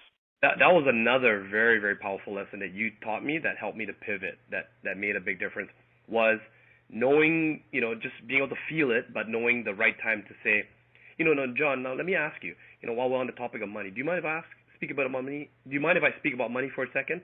Something to that extent. I remember the way you taught me, and of course I just fumbled that right there on the spot here, but, saying it with more finesse, but sort of like, do you mind if we speak about money for a second? And then you say, the prospect says yes. Okay, well, you wouldn't feel comfortable about, investing $10,000 in yourself now, would you? It's that's when we use sort of that phrase and bringing up the money up front. But even on the role play we did just earlier on, where I was being a little bit more standoffish, you cut right to the chase. You just went straight for the money. You literally just said it's 10,000, and you wanted to get my commitment, and you already knew I was a decision maker, so you figured out everything pretty fast, and as well as the time as well. You'll figure out, whether or not I was willing to commit up front. Yeah, exactly. Do you want me to quickly just demonstrate the money step? Let me do reverse psychology. You wouldn't be interested in that, would you? Put in a chat box. I'm just teasing you. So, very quickly, let's pretend I am I've found out about Desmond's needs, and we're not going to talk about money. So I found out, I've been on the phone with him like almost half an hour, or maybe in 20 minutes. I found out about the needs and all that stuff, okay? So Desmond, again, you'll be prospect. I'll be the closer. Yep. Doesn't matter what product. I just want to demonstrate the point, okay? Yep. And I've jotted down the notes. Yeah, my needs to move back to Canada, move my family. Yeah, so I have all the notes, and it doesn't matter what it is. I'm going to echo back to him, right? So I'm going to say, I like to use a lot of hypothetical. Write this down. Write this down. Very critical. Hypothetical. Let's pretend. Suppose. Very powerful words. In fact, repeat after me. Let's pretend. Suppose. Okay. So let's try that. So Desmond, let's pretend I could do A, B, C, D for you. Do you mind if we talk about money for a second? Yeah, actually. Okay, sure. Do you have a budget set aside to pay someone? Maybe me, maybe somebody else, to help you solve this problem, to help you get ABC results? Well, to be honest, I didn't really. I was, but I really liked what I saw with your programs. So, yeah, I guess if it can solve my problems, it would be great. I would find a way. Yeah. So do you have a budget set aside, like roughly how much are we talking? How much are we working with here? Like, would you have like $5,000, $10,000, $15,000? Not 10,000 be a little bit too much. I am putting money aside right now, but I told you earlier, I've got 2 kids, wife and stuff. She's not working. I've maybe 5,000. I'm sorry, what? How much? 5,000. 5,000? Yeah. Now notice I did a couple things here. First of all, that's the money. You notice how I asked him about, well, let's just pretend I could do A, B, C, and D. Do you have a budget set aside? He said, yeah, maybe, but he hasn't given me the number yet. So then I gave him multiple choice. Do you have 5,000, 10,000, 15,000? He said, well, maybe 5,000. So he's not 100% sure. Now, usually what I would do now, we have the 4 steps. I'm going to skip ahead just a little bit. Now I want to get a little bit of commitment from him. Okay, I want to get a little bit of commitment from him. So I might say, well, so I did something, what I call a verbal handshake, which I act as, I'm sorry, what? He has to repeat that over to me again. He has to repeat the answer again. Then now I want some confirmation. So that's when you said 5,000? Yeah, 5,000. You sure about that? You sure you're comfortable with that? I think I should be able to swing it. Yeah, I've got some savings already put aside right now. Okay, perfect. Off the role play. So you can see there. I'm talking about money. Now I've got that out of the way. Money step. Let me go back. Then am I going to? Okay, so Desmond, assuming you're comfortable with the 5,000, but like, what kind of time frame are we talking about here? Like, you don't want to do this. You don't want to do this now, do you? Like, well, my kids are getting older. I've been looking around for a while. Honestly, I would like to do this as soon as I can. Like, let me take a look. Let me take a look. Well, our next class doesn't start until like first week of June. Oh, okay. Would that be an issue? That's the earliest I can get you in. Yeah, I'd love to join. I mean, yeah, if I have to wait, then so be it. And what I could do is just before the live class starts, I'm going to give you some assignments as well. Okay, and there's a couple of great bonuses I want to give you. I kind of want you to go through that, kind of prep for the class before the class actually starts. So when we actually start, you're like ready to go. Does that yeah, for sure. Yeah, anything you give me, I'll make sure I go through everything. Okay, pause off the role play. So I've done the needs, I've done the money, I've done the time. You notice I did a little bit of reverse psychology. Now I wrap this up with the decision maker. And Desmond, how do you usually make decision of this nature? I mean, can you make the decision laterally, or do you have to talk to somebody else?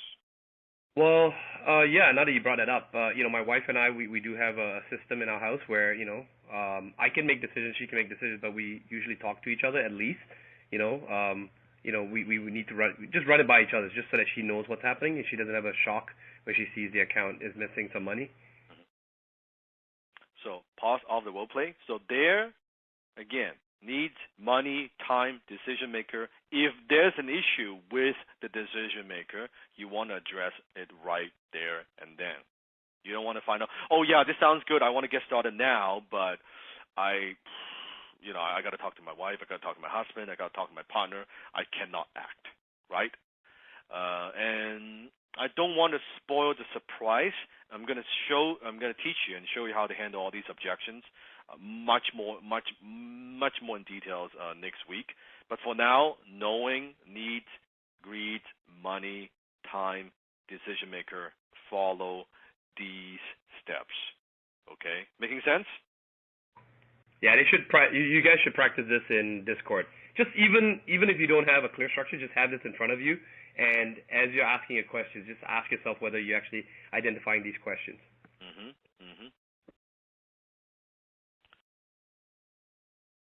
And then step 3, commitment step. Never ask for the sell because it's better to receive than to beg. So don't ask for the sell.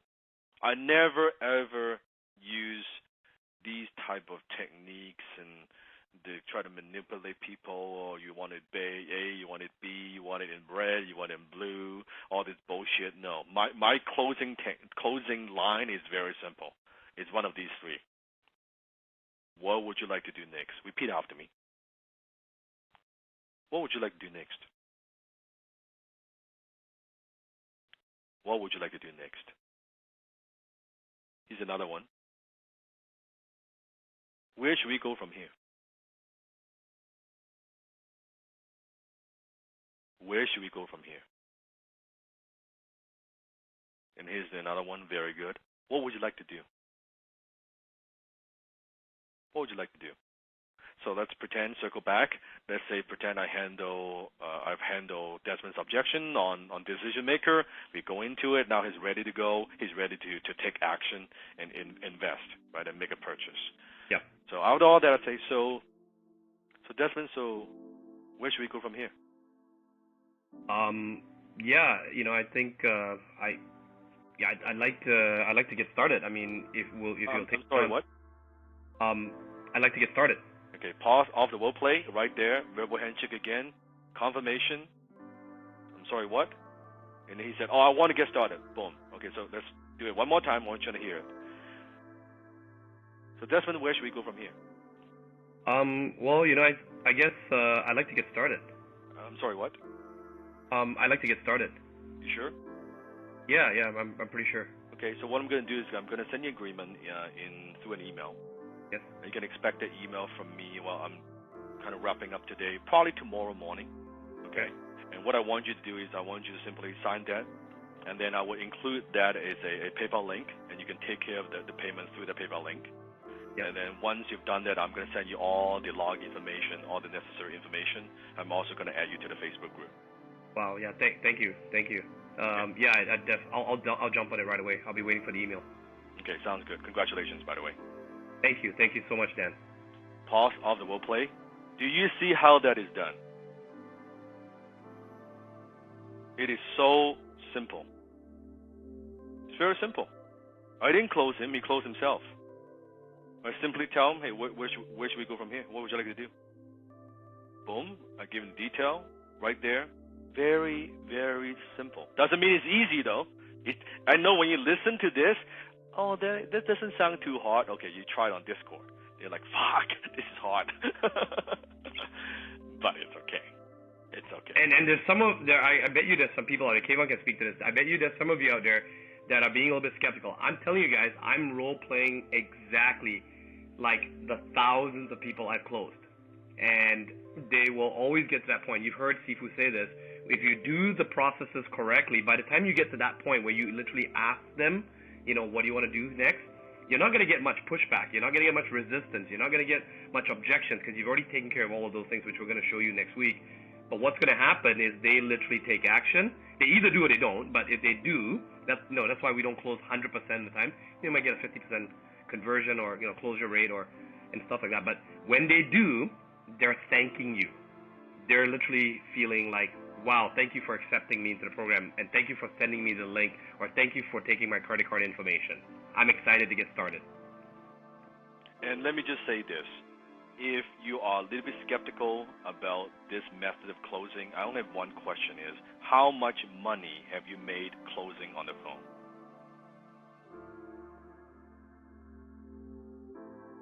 I've made tens of millions of dollars closing on the phone.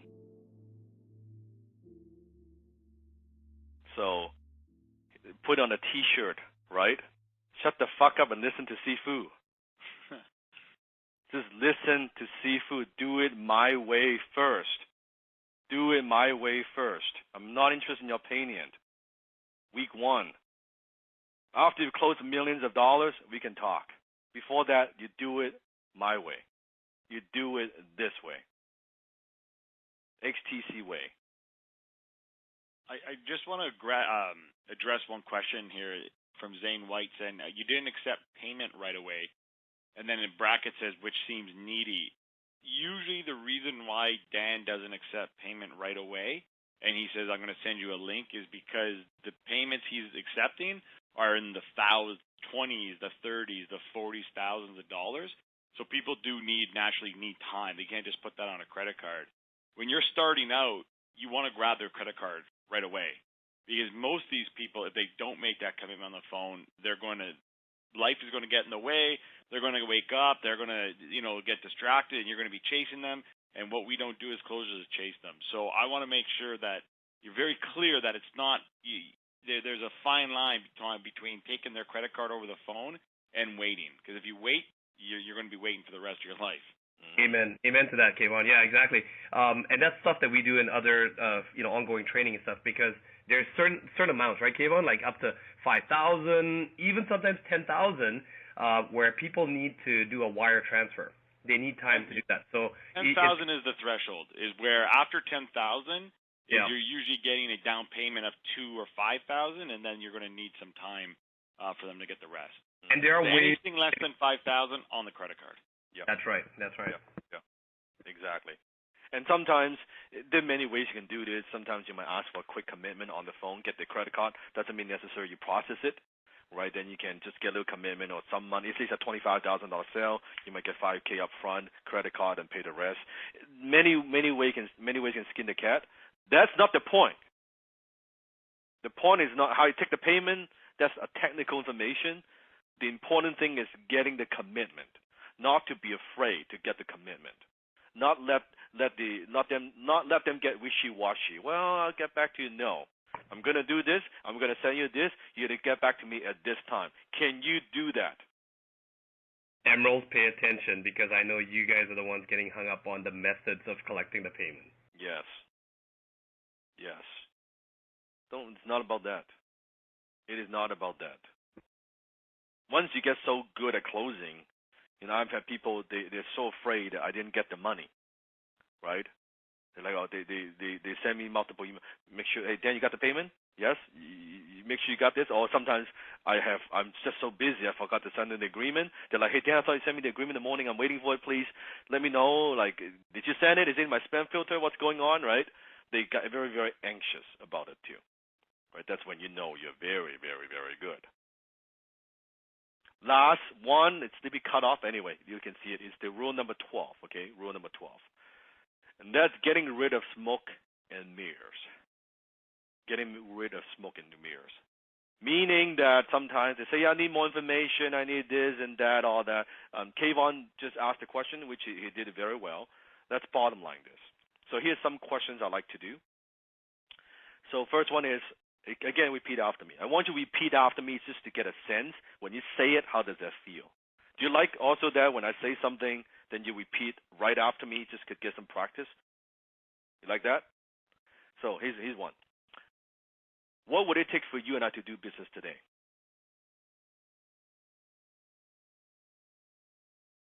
What would it take for you and I to do business today? Just cut through the smoke and mirror, all this bullshit. Here's another good one. What information do you need from me in order for us to move forward? What information do you need from me in order for us to move forward? I literally just used this line in an email about last week to close a pretty interesting deal. Because I was sensing resistance from an influencer, and I said, what information do you need from me in order for us to move forward? And he just said, well, I actually need this from you. Okay, sure. I gave you that, and boom, deal done. Deal done. Here's another good one. To Ruby, this is a perfect one for Ruby. Let's just bottom line this. What has to happen in order for us to do business today? Let's bottom line this. What has to happen in order for us to do business today? You like that? And I just want to add to that, Dan, and I think you'll know this to be true, is if you set up the call and the questions right, when you ask, let's bottom line this, what has to happen in order for us to do business today, the Ruby, 9 out of 10 times, would actually say, well, actually nothing. Yeah. Sometimes it happens like there's nothing. Nothing. I'm actually ready to go. Okay. Oh, okay. You sure about that? You positive? You don't want to do this now. See, you can have fun with this. There's so many ways you can do this. When you're in control and you just learn these powerful questions, it is so much fun. When I'm on the phone, I just have so much fun. And that's why I have to have a mute button, because sometimes I'm laughing so hard on the other end. I ask something, I hit the mute button because I'm just laughing. I know exactly what to say. I know exactly how I'm going to react. And I got to unmute and I just keep going, because I just know the difference between an amateur chess player versus a master chess player. An amateur, they think maybe one step ahead. A master, they think 10, 20 steps ahead. By the time Desmond, when I role play with him, what can I do for you? As he's saying the first few lines, I'm already thinking 10 steps ahead. I already know what is he going to say. I know how I'm going to counter it. I know the questions I need to lead them to the next step. I know that he's skeptical. I know he felt like he's made some bad decisions in the past. I know the feelings. I've already thought about going through all this stuff in my mind, very, very quickly. Just again, I've been doing this for a long time. So I think many, many, many, many, many steps ahead. For now, for you, try to do just maybe 2 to 3 steps ahead. Think a little ahead. You ask. Doesn't mean you lose connection. Doesn't mean you're not listening, but you're listening. But you know, this is where the direction of conversation is going. I better lead it back to this way, or kind of follow the agenda. I've gone through the needs. I've gone through the greeds. Okay, let me think about money. Next step, I want to bring up the money. And after money, I need to bring out the time. I need to bring up the decision maker. Just follow that. Think 3 steps ahead.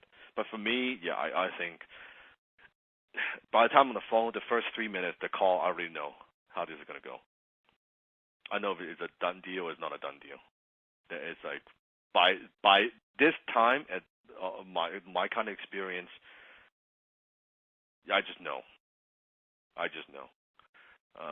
Will you ever get to this mastery? I don't know, but I'm just saying you could get so good that you just know. You just know. It's a sense, right? Okay. Who is ready for some homework? Yes? Give me, oh yeah! All right. Important weekly assignments. Okay. And Graham, please don't call me Mr. Locke. Call me either Dan or you call me Sifu. I don't like people calling me Mr. Locke. It's too, yeah, I don't like that. My father's Mr. Locke. Okay. Step 1. Continue to immerse yourself into my teaching. Right. Don't stop. How many are watching my videos every day? Be honest. How many are doing minimum 10? The 10 push-up, 10 videos a day. Okay, 10 videos a day. And especially if you're new, you get way more out of HTC if you actually watch minimum of 10 videos a day on YouTube, okay? And some videos you might want to watch more than once. Today, like this replay, you better watch it like 2, 3, 4 times. No joke. We've gone pretty deep, I think, in this training. I'm very happy we actually go that deep. And that's the kind of conversation I like to have about many different things, not just closing, it's life, it's my perspective, what you're going through. That's powerful. And I'm also going to challenge you when you're watching these videos. It's one thing to just watch it passively or let it play in the background. It's a whole other thing when you're watching it and you're taking notes. Taking notes, pen and paper, taking notes. And then you take the lessons while you're watching it and you reflect and you ponder on it. You ponder and you think. I'm teaching you how to think. That itself is a skill. And you reflect, you ponder. What does that mean? What does that mean to me? How does that apply to me? And you think about it. And you think about it. And that deepens your learning. That deepens your learning. And I think that's one of the things I'm most proud of because I don't take pride in just giving people information. I take pride in teaching you how to think. And you'll see there's a big difference why you can see people who have learned from me compared to learning from other people. It's just different.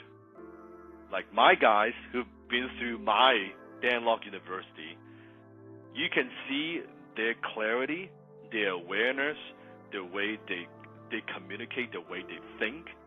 It's very, very, very different compared to gone through some other programs. I mean, Kayvon, he's talked to many of our students. Desmond's talked to a lot of our students. It's a different thing. And the difference is because I'm teaching you how to think. I'm teaching you how to think on your own instead of just giving you answers. And I'm giving you answers, but usually what I like to do is just give you more questions to think about. And sometimes I purposely don't give you the answers. Sometimes I purposely want you to struggle a bit, work through it. Because I cannot be there for you all the time. I cannot be 24/7 with you, right? I want to be there, but I cannot be 24/7 there with you. You got to be independent. You got to think on your own, independent thinking. So step 1, again, continue. Reprogram your mind for wealth, especially now we're going to role play. Insecurity, low self-esteem, lack of confidence. All these things is how your mind is wired. So every day, morning, attitude of gratitude. Make sure you do that. Start the day with gratitude. Appreciate the little things. Fill your mind with positive emotions. Afternoon, continue. Daily power affirmations. Evening, program your mind. Play that, you sleep better. Program your subconscious mind for success and wealth. Right? I'm going to give you the creed a little bit later, but later on you're going to read the creed, but not now. I'm going to upload that a little bit later in a couple of weeks. Continue to role play with each other. And when you're role playing now, this time you can do it right after this class if you want to. If you're excited, I want you to focus on redirection and reverse psychology. I want you to focus on using the staircase, the 3 steps. I want you to focus on taking notes. Taking notes. I want you to focus on getting rid of smokes and mirrors. So everything that you've been doing, good. I want you to add these things. I want you to add these things. So we're now taking role play to a whole new level. Not only we're trying to know the personality type, scale, questions, needs, but now we add a little bit more complexity to it. I'm challenging you now because you now have been role playing for some time now. And I want you to go to Discord, of course, hightechcloser.com. Ideally, you jump on Discord to role play easier. I know some members like to do more like a Schedule Ones or Calendly or like some kind of a scheduling software, which is perfectly fine. But sometimes when you book the time zone or misunderstanding or all this stuff, ideally you just jumped on here. It's easier, right? Step 3. What I want you to do is I want you to create a sales script based on what I taught you today. Based on what I just taught you today. I want you to create a script. I want you to create if you have your own products and services that you're selling right now, your business owner, or your salesperson for somebody else, I want you to create a script to sell your own products and services. If you don't have a product or service, just imagine that you're closing for HTC. I want you to create a script for that. Now, let me give you a little bit of a hint. A great script should include all the possible questions you will ask and all the potential objections that they might have. A great script should include all the possible questions that you will ask and all the potential objections that they might have. You got this? And I want you to make it as perfect and as thorough as possible. And format it very nicely. Could be 2 to 6 pages. But I want you to make it as perfect, as thorough as possible. Make it as neat as possible. Do your very, very best. Should not be 20, 30 pages. Should be about 2 to 6 pages, maximum. Maximum. Sometimes 1 or 2 pages is all you need. And then once you submit the finished script, not in Word, not in a email, text, PDF to assignments@highticketsales.com. I'll say that one more time. Submit the finished script, format that nicely, make it as perfect and as thorough as possible in PDF to assignments@highticketsales.com. Let me give you a hint. It is a test. It is a test to see how you do. Oh, Dan, I don't know how to convert into PDF. Then you're not closing for me. You're not closing with anybody. If you cannot even figure this shit out, how to convert a document into a PDF, we got a problem. If it's full of typos, we've got a problem. If it looks like shit, we've got a problem. Because how you do anything is how you do everything. I don't need to hear you how you close. I look at the document. I know. Are you paying attention? Are you paying attention to details? Are you coachable? Tells me everything I need to know. PDF. And then step 4, of course, report share progress on XTC Facebook group. What gets measured gets improved. So don't be afraid to ask questions and share. Share your questions, ask questions. I'm there. Everyone is in there. I read every single comment. Remember, if you want others to support you first, you have to support others. No victims. No energy drainer. No complaining. Keep things positive. There's enough negativity out there. Keep things positive. Can you do that? Can you do that? And then again, any admin, technical, billing questions, email support@highticketsales.com. Post questions, especially again, I'm talking to the observer here. People sitting on the sideline, on the bench. Post. I think sharing, connecting is what makes this special. What makes that special? Next class, we're doing May 2nd. Write this down. May 2nd, Wednesday, because we were flying with the team, traveling. So May 2nd, Wednesday, 6 p.m. Pacific time.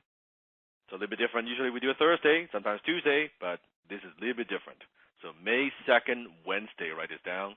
That's class number 5.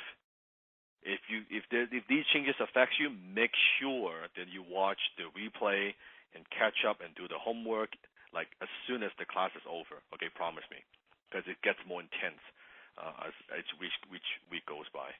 Seafood, this is where the Emeralds are going to get it. They're going to be on time. They're going to be on the right class. In fact, they're going to be the ones in the Facebook group when the Sapphires are disorganized and not sure when the class is going to be. The Emeralds are going to tell them very frankly when it's going to be. That's the good trait of an Emerald. Love the Emerald. That's the positive trait of an Emerald. It's beautiful. And class 6 is going to be May 7th. It's going to be a Monday. It's going to be a Monday, a little bit different. Again, because we were traveling that day as well. So that week. So week 6, May 7th, Monday, 6 p.m. Pacific time. So okay, we're changing schedule a little bit. Make sure you don't miss the class. Next class, we're going to talk about how to handle objections. So any objections that you're not sure, or when during role play it comes up, what I want you to do when you submit the assignment, just make a simple list. And then when you submit the PDF, also submit that to assignments at highticketsales.com. I would take those objections. I'll teach you how to handle each objection next class. You'll love it, because then what we'll do is basically we'll read out the objection that you have. We'll handle it. We'll demolish it and do the next one. And then boom, we do it and do the next one, and then we do it. You like that? It's very, very exciting. Very, very, very exciting. So there you go. So next class, so May 2nd, class number 6, May 7th. Desmond, any words before we go? No, I'm very proud of everyone. I think everyone has their mind blown. This is definitely a class that you want to go back and re-listen. We have a lot of new members that just came on this last week that are already participating. I want to, just acknowledge you that we do see you. We see your comments. If you've missed any of the previous classes, you can see how important the foundation is. Go back, schedule that time, block out that time, and go through the previous classes so that you understand where and how we're going with this before we get too deep into the other parts of the training. Okay, so for those new members, we see you. If you need any help, reach out to support@highticketsales.com. There's Shin, there's Hassan, there's Tina, the community managers that are also there to help you. And we wish you an absolutely fantastic, productive week. You're closer than you think. Yeah, you are closer than you think. And go to, again, comment below very quickly. Comment on the Facebook group. What's the big aha that you have? What's the big breakthrough that you have? I like to always see that. It gives me immediate feedback about what you've learned and what it means for you. I always want to see that feedback. So you can put in the comment, or you want to make a new post, we could do that. Like, my mind is blown. Or Dan, I love the way you do role play. Or some of the deep, deep things that we talked about. Some of the stuff that hurts. I know that. I get that. But share. I want to see what has helped you, what has served you. I want to know. It's important for me as a seafood to know that. That's how we get better. That's how I get better. Okay? All right. Good. One more time with me. I'm a high ticket closer. Good. Very good. So I'll talk to you next week. Until next time, you're closer than you think.